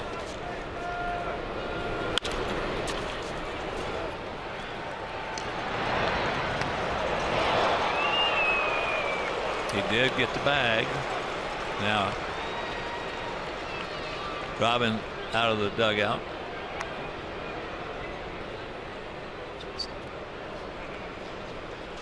Longoria had all kinds of time and threw it high and wide of first base. Third baseman, number 21, Looked from that angle like he had his foot on the bag. Yep. 2 out and here's Tide. Also the Rays this year. They're the only team without a save this season. The reason being they have not had a save opportunity. That's fortunate for them in that their closer, Brad Boxberger, is out with an abdominal problem, so they've had to mix and match out of that pen.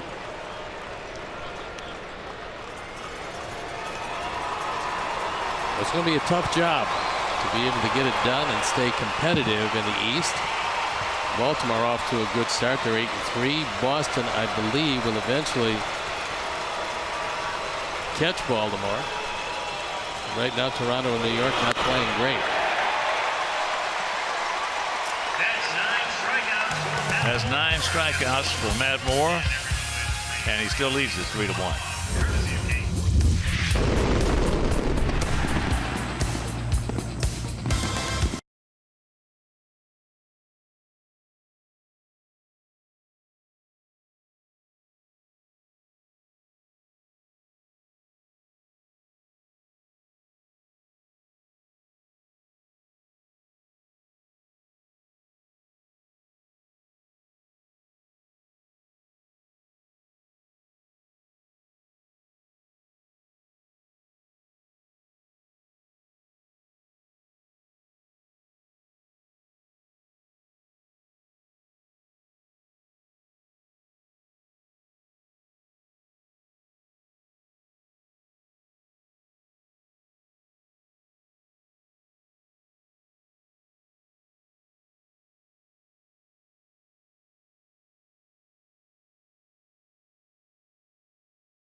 Comcast Sportsnet tail of the tape, bottom of the 6th. Pierce, Jennings, and Logan Morrison.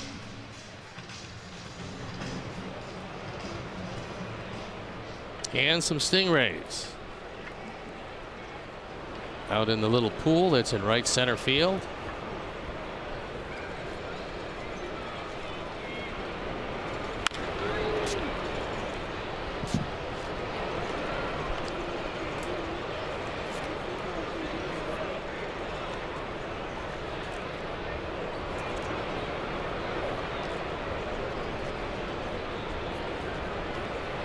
Pierce, an RBI double and a strikeout.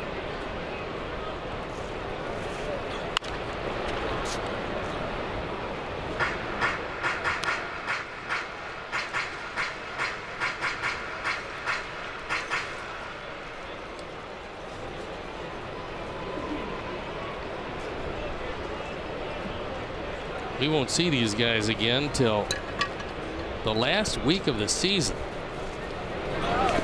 We're in town for a 4-game series. It's pretty amazing. The 26th, 7th, 8th, and 9th of September. Till we see the Rays, and they should be a vastly different team at that point.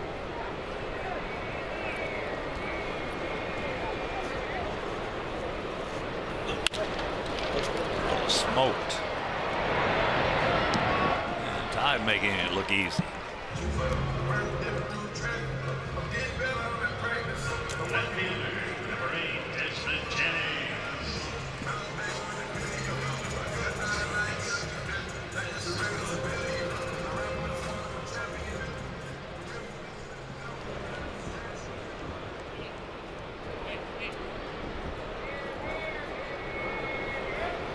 Jennings a strikeout and a pop up to second.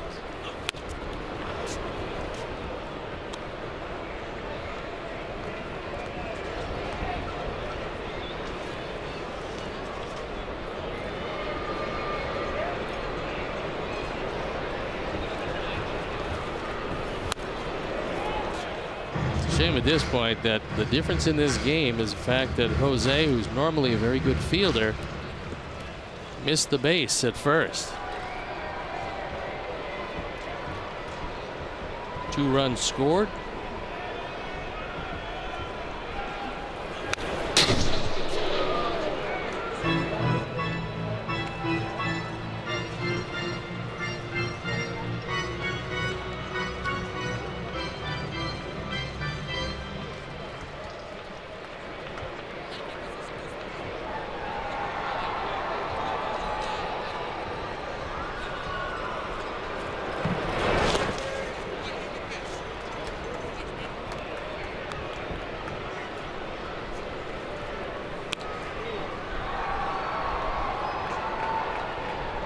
Two runs in that inning, 1 run on the miss at first base. And we got our run in the 3rd inning in the top half. Lead it. Pretty much the same thing. 3-1.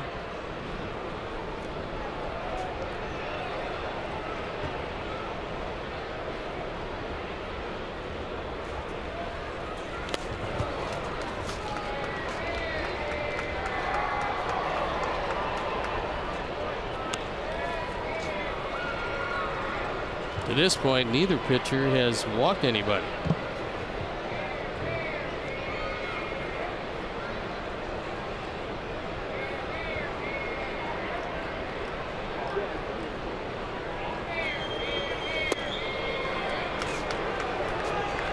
Full count. The starters certainly have been doing their thing. And also when we discussed it last evening.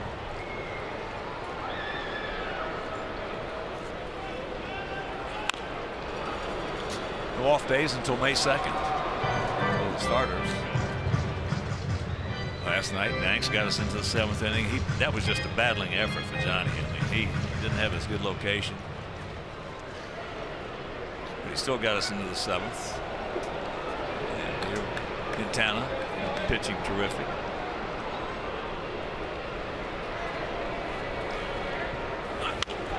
Sale, of course, with a complete game shutout. Well, also, that was the first time in over a week the bullpen gave up a run. And when you have a pen that's unscored upon for that long a time and starters that are doing the job, you don't have to hit all that much. The Sox didn't, but they kept on winning.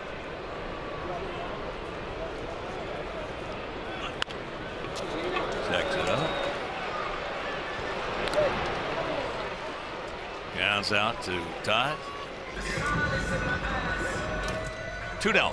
Family Sundays presented by Coca-Cola at U.S. Cellular Field feature tickets as low as $5 in the upper level and $15 in the lower level, as well as special kid-focused activities throughout the ballpark. Plus, parking's available for only $10. Visit whitesox.com/Sundays to purchase your tickets today.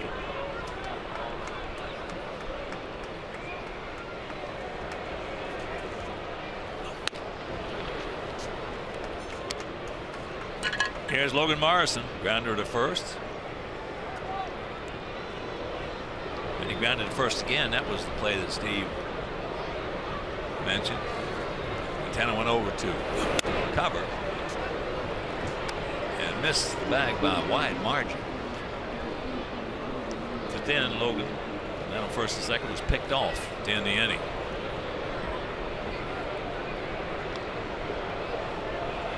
It's the first time we've seen it this year, but we saw it in spring training. Throwing behind the man at first with runners at first and second. It really shortens up secondary leads. It helps you in turning double plays because the runner at first cannot get too adventuresome, and Navarro did it both times. Robin told me in Minnesota we're going to pick some guys off this year. Yeah, I mean, when picked off in Minnesota, Matt Albers has just been into the vicinity. Just give it a shot. If nothing else, you shorten up leads.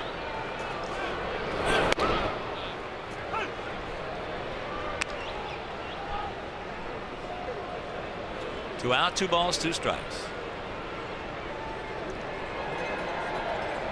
The Rays bullpen up and going. Bring them on. Anybody.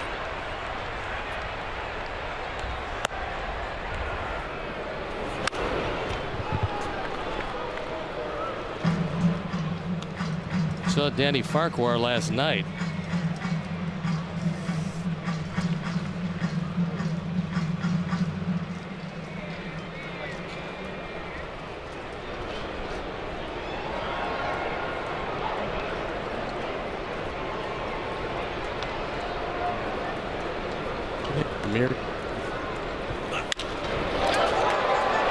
Left field.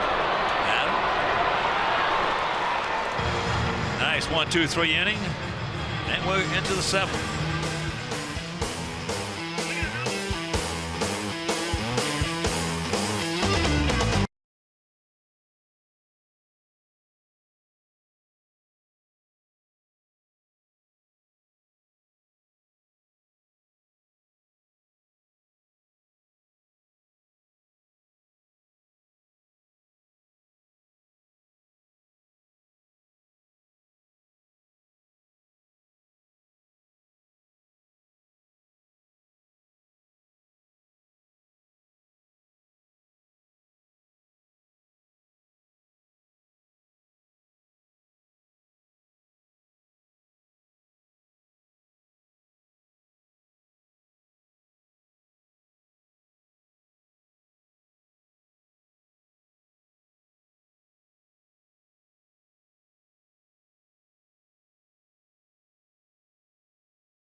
Dog day here in Tampa, and there is a Dalmatian, handsome dog, certainly enjoying the festivities today.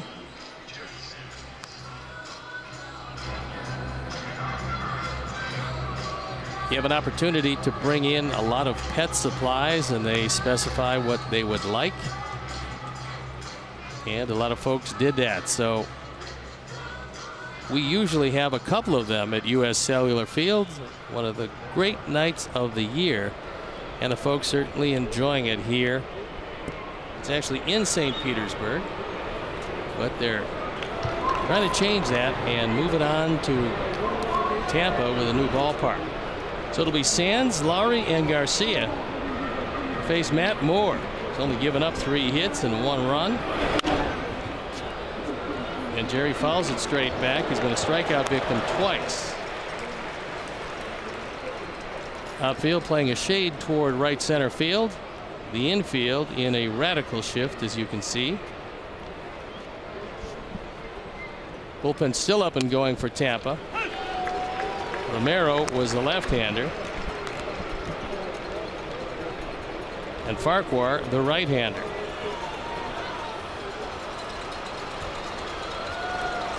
Now Forsythe moves over to the right side of second. And he gets him for the third time on a breaking ball down. So that's 10 strikeouts for Matt Moore. As we touched on it earlier, when he's healthy, and he's healthy, it doesn't surprise you what Matt Moore does. He is just one of the best left-handers in the game when he is there. Here is Brett. Brett's 1 for 2. Extending his hitting streak to 7 games.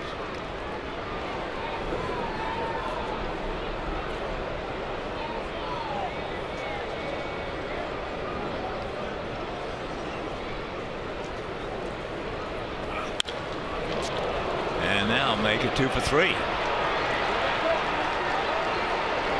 he goes. He's there. Come on, guys, let's do something. Nice hustle, realizing that Jennings, who throws okay but not great in left field, was going away from the throw. He was moving to his right. But Laurie probably figured there was no chance for Jennings to get it set, get a good throw off, so doesn't hesitate too long before hustling into second. You got to be thinking 2 before you get to first, and he was doing just that.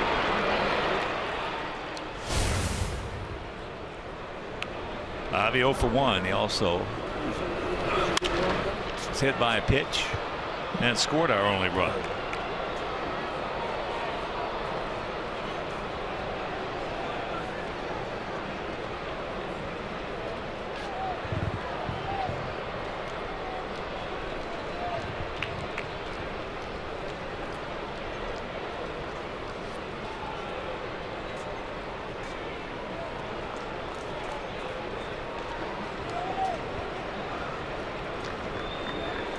Three runs, 7 hits, no errors for their guys. 1 run, 4 hits, and 1 error for our guys.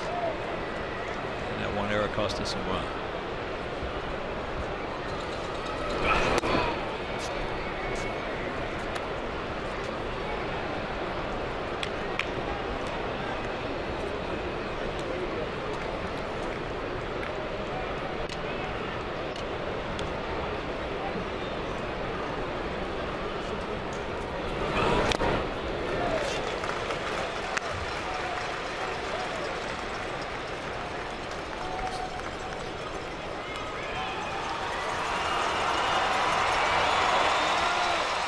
Big opportunity to pick up a run. A very much needed run.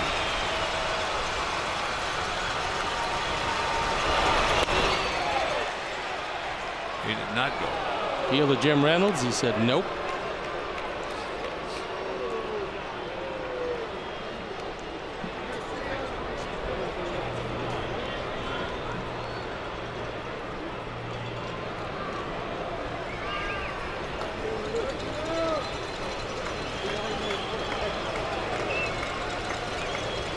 Both bullpens working. Well, that was a pitch. He got one out over the plate. It was a fastball at 92. But he fouled it straight back. After a steady diet of pitches inside, he finally got one out over the plate, but just got a piece.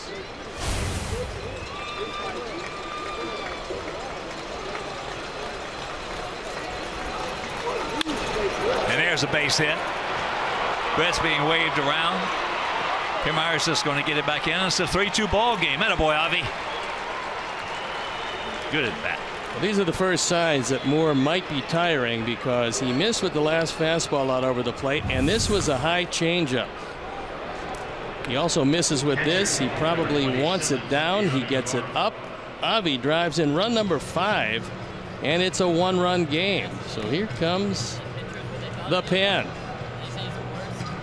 And that's going to be it for Moore, who did a nice job. Lowry hustling all the way. And this one is becoming much more interesting as Moore walks out. We'll step out and be back after these messages.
Moore on the left.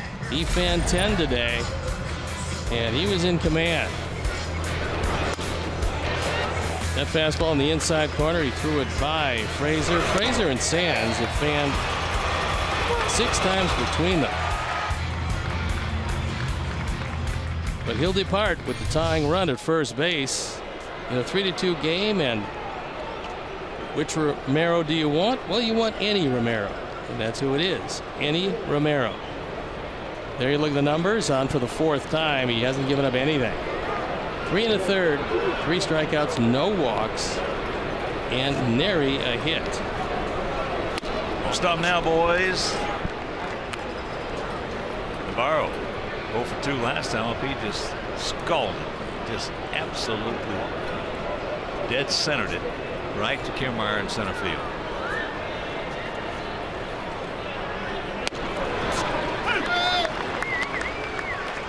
Romero, big left-hander, 6'3", 215. Signed as a free agent back in 2008. This is his 3rd shot coming up with Tampa.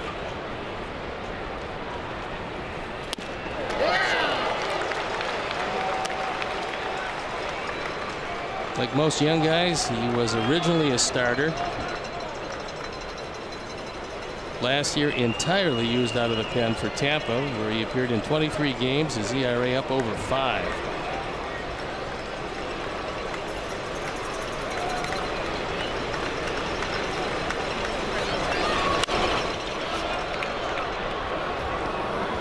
He's getting it up there 97 miles an hour. So like so many younger pitchers that were used as starters, just moving into the bullpen, you pick up 3 or 4 miles an hour.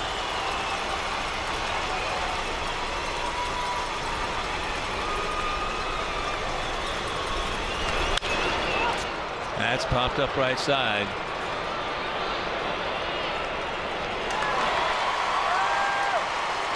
Two down. Join Chicago White Sox Charities for the annual garage sale on May 14th at U.S. Cellular Field. Take home a piece of White Sox history, including game-used equipment, jerseys, hats, and much more. Entrance to the garage sale is free. For more information, visit whitesoxcharities.org.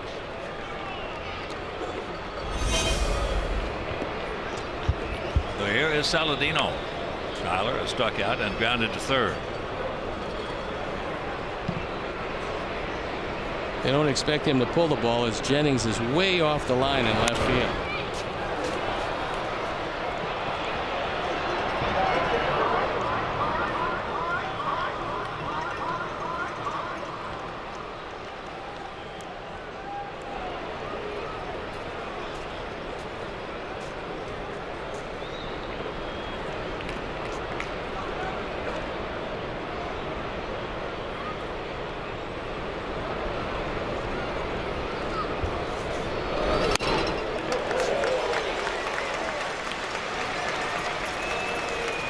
That one in 96.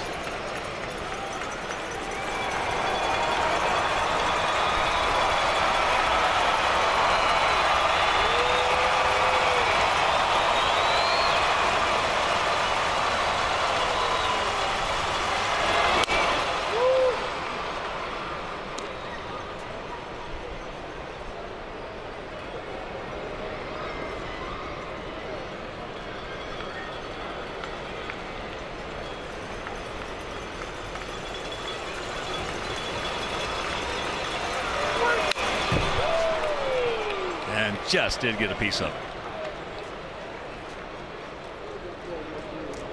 Sox first look at Romero. So right now they're expanding their zone against the hard throwing young left-hander.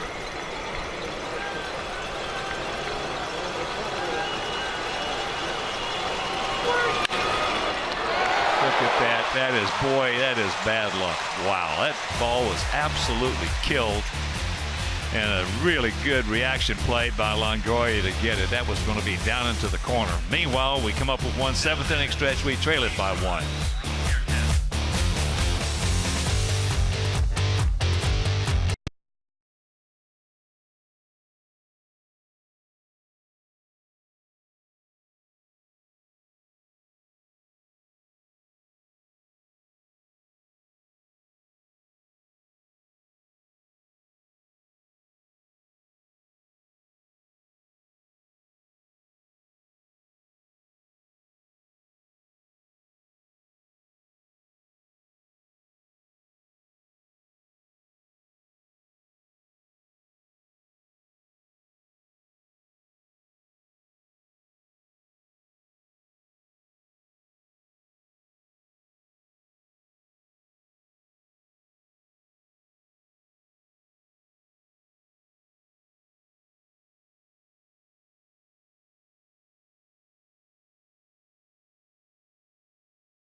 on in relief of Jose Quintana, who once again will get a quality start, but will trail by 1 run as he leaves the game. So Duke on for the 8th time, does not have a record, does have a 5.40 ERA.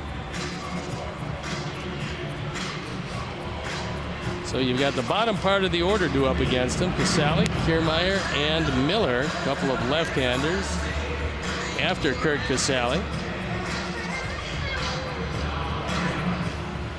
Maybe not the best mascot on Dog Day, but one that undoubtedly will get chased around a bit. Well, Saladino hitting into some bad luck there. That's the hardest hit ball of this ball game. He can't hit it any harder than that. Unfortunately, right to Longoria.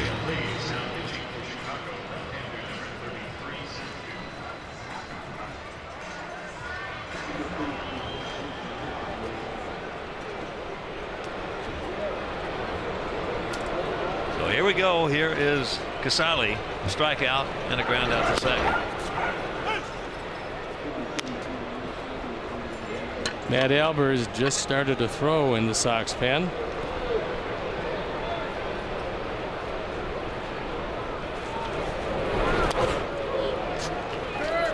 0-2 the count. Top 5 in the lineup for Tampa Bay, all right-handed. Forsythe, Geyer, Longoria, Pearson, Jennings.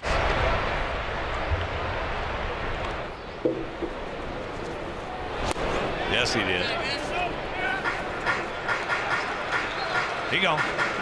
Now, Casale knew it. He started to walk away, but had to wait for the formality of Jim Reynolds on the appeal calling him out. Good breaking ball, dropping low and in. Casale went way around for his second strikeout of the day. There's Kiermaier, a double, and a grounder to second. Next first pitch strike. Another left-handed hitter on deck, and Brad Miller.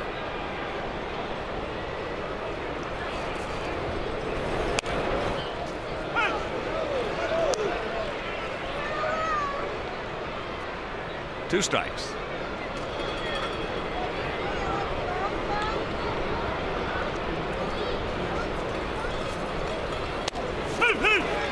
Three strikes. 2 down. So Jose went 6 innings, gave up 3 runs, 2 of them earned on 7 hits, no walks, and 6 strikeouts. You can follow the White Sox live with MLB.com at Bat app and stay up to the moment with game day video highlights, StatCast, news, and more. Download MLB.com at Bat, the #1 app for live baseball on your smartphone and tablet. Breaking ball. Nice inning, quick. 2 strikeouts, soft ground out, and we're into the 8th.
Good guys are back home as they get set to start out a big 4-game series with Mike Trout and the Halos. White Sox Angels catch every pitch starting at 7 on Comcast Sportsnet. What a play. He is that. Not much he can't do. All right, boys, let's get something going. Adam Eaton to lead it off.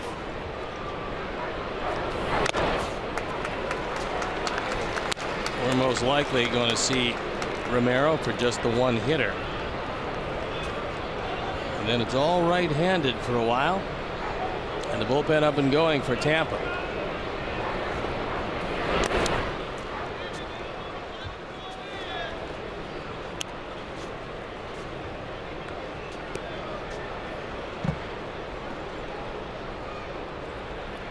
3-7-0 for the Rays, 2-5-1 for our Sox.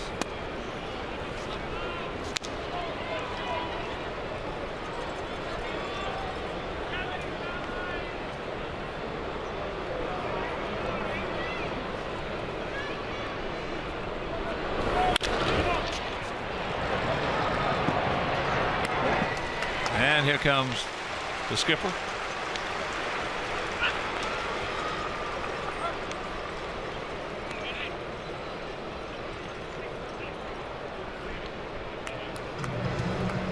So Romero does his thing. He departs, and we'll be back.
Game. There you look at the numbers. That one loss tacked on him by our Sox in the opener of this series. The ERA 2.25, 4 innings, 5 hits, including a couple of base hits in the 9th inning. Providing the only run, and that's all Chris Sale needed in his 1-0 shutout.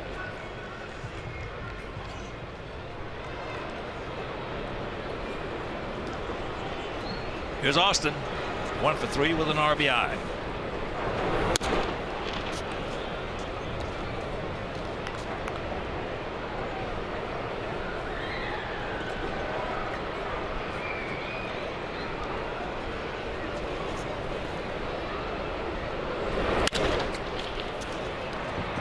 To Hopper, 2 out.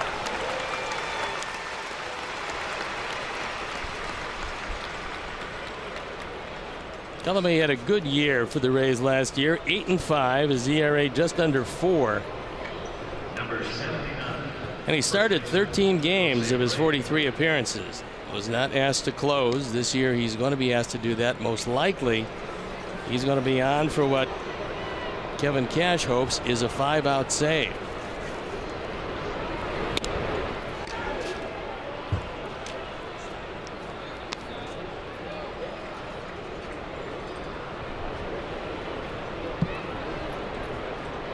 Abreu twice has grounded to third, and once he struck out.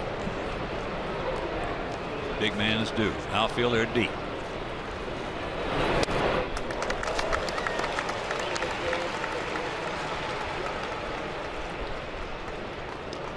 Calamay did face Abreu in the 9th inning of the opener.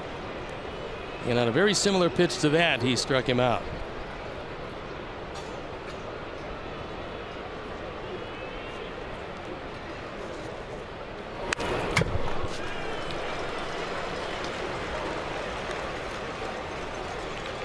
To the count. Frazier on deck. Matt Albers continues to throw in the Sox pen. So he will undoubtedly come in as the right-handed part of the batting order. The top of the batting order due up for the Rays in the bottom of the 8th.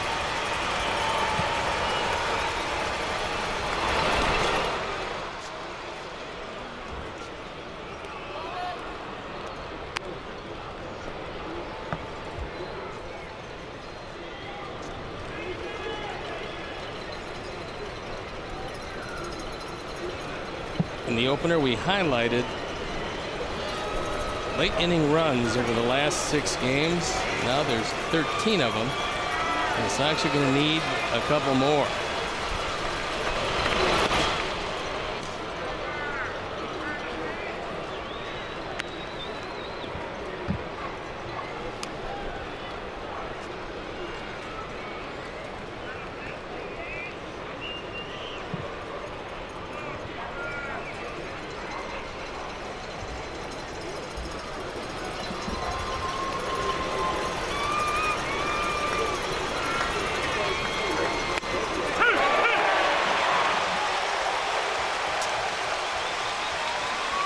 All right, we'll go to the bottom of the 8th, trailing by 1.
We've got Matt Albers coming in the game, trying to hold that 1-run deficit right there. On for the 6th time.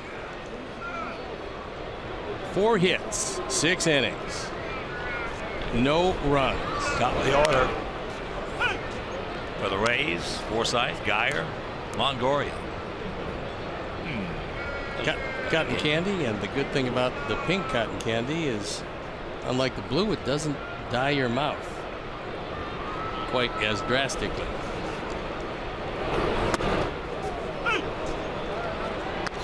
.28 1/3 straight scoreless for Matt Albers, covering 25 appearances scoreless, heading back to last season, as Albers has just gotten better and better.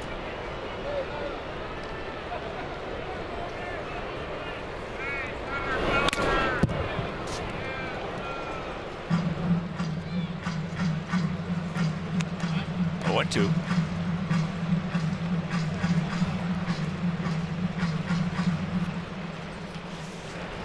Once again tomorrow night, first of that 4-game set. A couple of southpaws. Carlos Rodon for us and Hector Santiago for them. Carlos making his 3rd start. He's 1-1 and has pitched tremendous in both starts. He'll take it. He gone. 1 out. Number 5, right fielder, Brendan Guyer. Brendan Guyer, the most unhappy man in the ballpark, but Jose Quintana is no longer around. 3 for 3 against him, 2 runs scored and a run batted in a very productive day.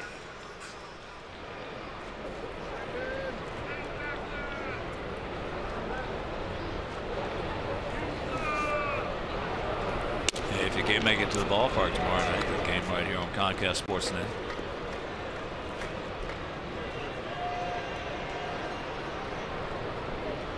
Jason Benetti sitting in the booth with Steve, making the call. He's 4 for 4.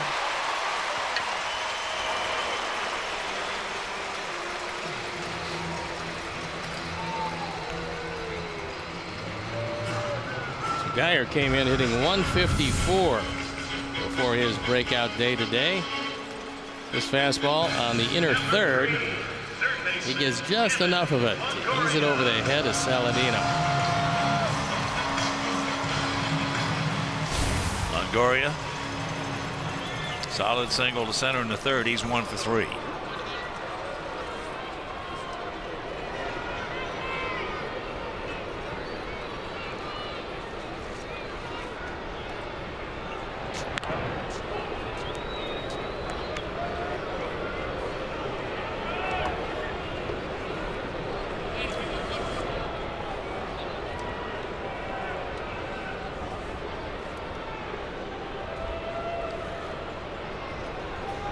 There he goes.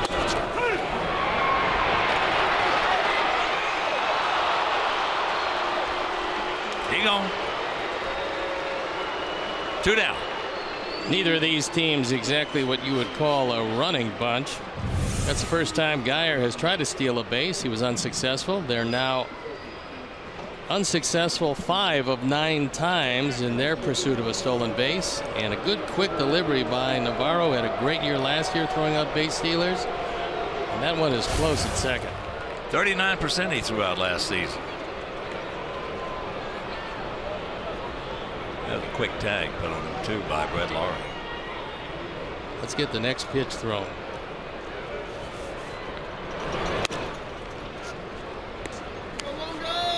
For our guys, Frazier to lead it off. Schedule hitters: Frazier, Sands, Laurie, Avi, and then we'll maybe have Navarro in a spot to win it for us.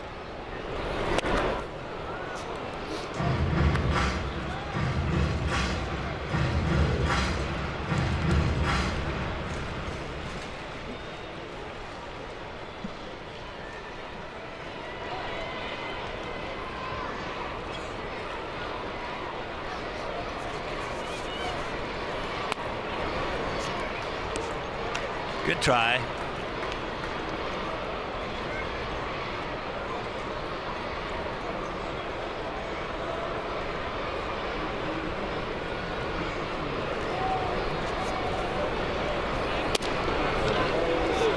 And just off the corner. So a full count. Steve Pearce on deck.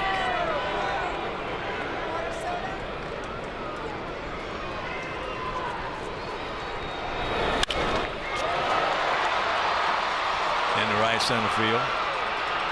Avi's there. All right. We're into the 9th. We need 1 to tie.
Todd Frazier will lead it off for us here in the top of the 9th inning. 3-8-0 for the Rays, 2-5-1 for our Sox. Big man to get on because Melky Cabrera is in the on-deck circle. He's going to come on to pinch hit, and he's the man that delivered the game-winning base hit against Colome on Friday night.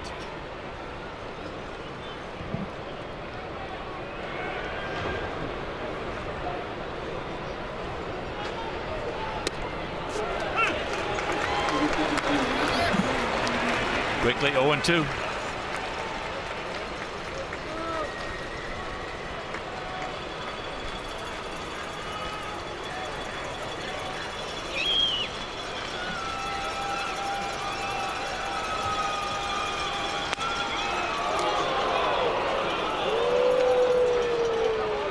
Outfielder deep, swung around to the left and very much spread out. Nice gap out there in right center.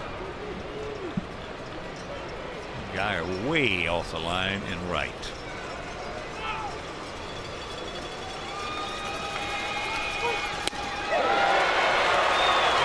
One out.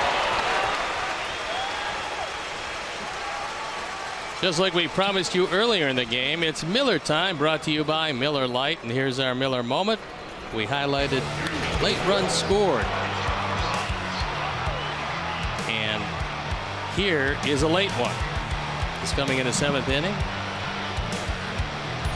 Got the Sox within a run, and that's where they stay as Melky comes on.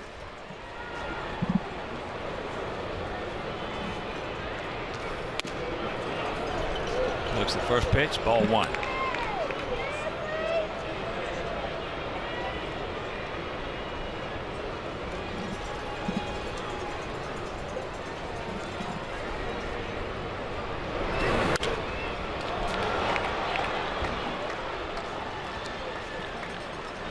There it is, Avi.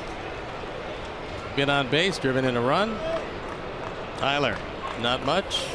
Navarro, not much. And there's the picks to click.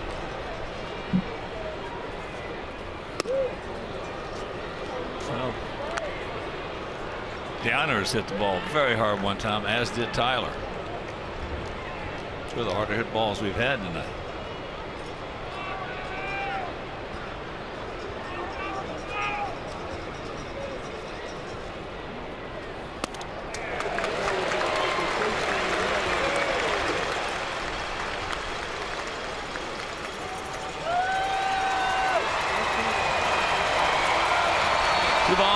Two strikes.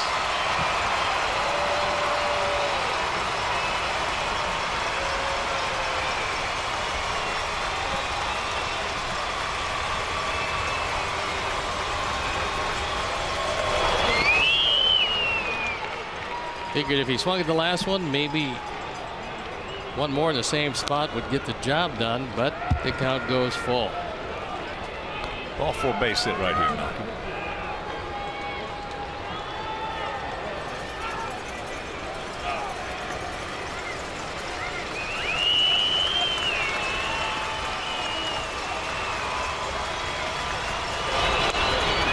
There's ball 4.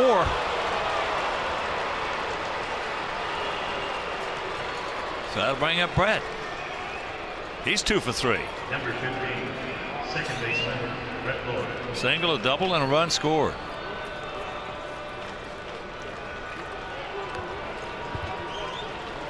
Ivy on deck.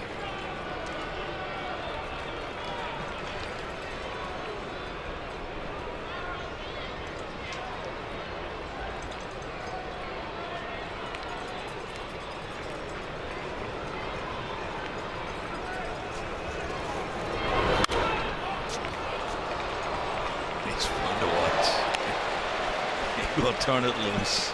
And in the anticipation of scoring a couple of runs, looks like David Robertson starts throwing in the pen. Well, we certainly have 2 guys, one at the plate, one on deck, can do that.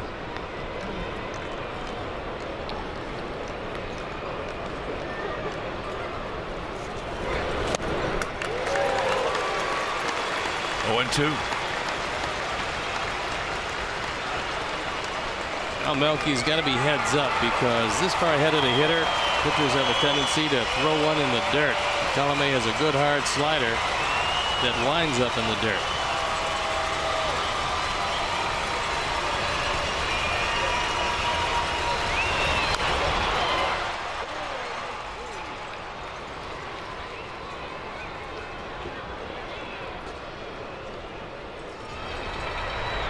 Look at David.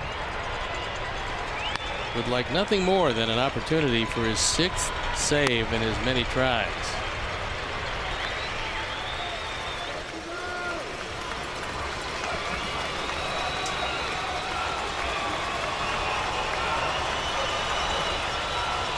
Once again, the 0-2 pitch.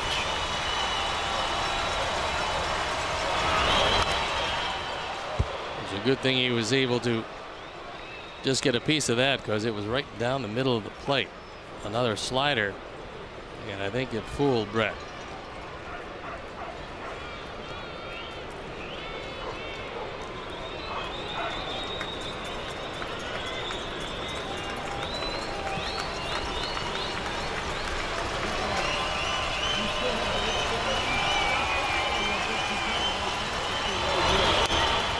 That's way too high.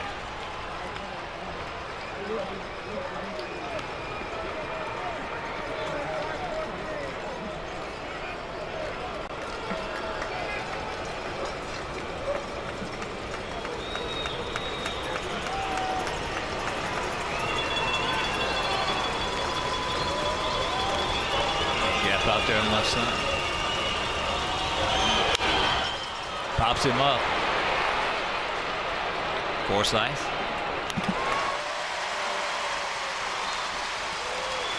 So we're down to our last out. And here comes Avi. Avi, big RBI single in the 7th.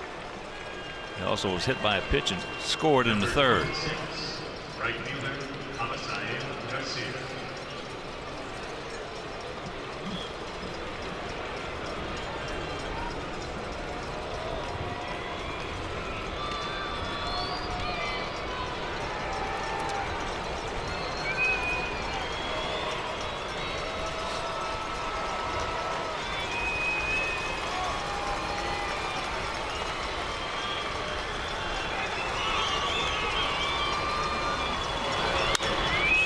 That's popped up right side, and everybody a long way to go.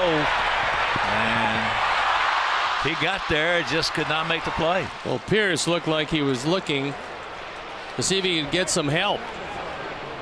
He thought perhaps Geyer would take it over, would be an easier play for him. Didn't look like Pierce was saying anything. He pulled up at the last minute. Looked like he was expecting that Geyer would flash into the picture and make the play. He just could not make the play. Tough play, but he just couldn't make it. Could have been made. Meanwhile,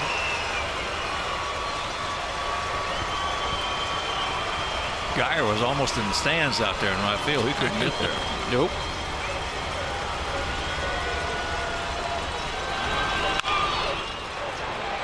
Miller. And this ball game is over. So Quintana pitched well, but the error at first base turned out to be the difference in the ball. That's a deciding play, and sometimes when you're not scoring and you're playing pretty good defense, that'll happen to you. One missed play, allowing 1 run, turned out to be a losing run still. A good road trip at 4-2. And the Sox will come home for a prolonged homestand. Dadgum right, it was a good road trip. All right. So for my partner Steve Stone, our Hall of Fame director Jim Angio, our producer John Walgren, for the associate producer Joe Groove, also our technical manager Mark Harper, and up here in the booth Erica Thornsberry, Rob Diaz, Alan Sidney, Mark White down in the truck. Also for the executive producer Jim Corno Jr. This is the Hawk. So long, everybody. Coming up next, Subaru Postgame Live with Chuck and Bill. You've been watching White Sox baseball on Comcast Sports Net.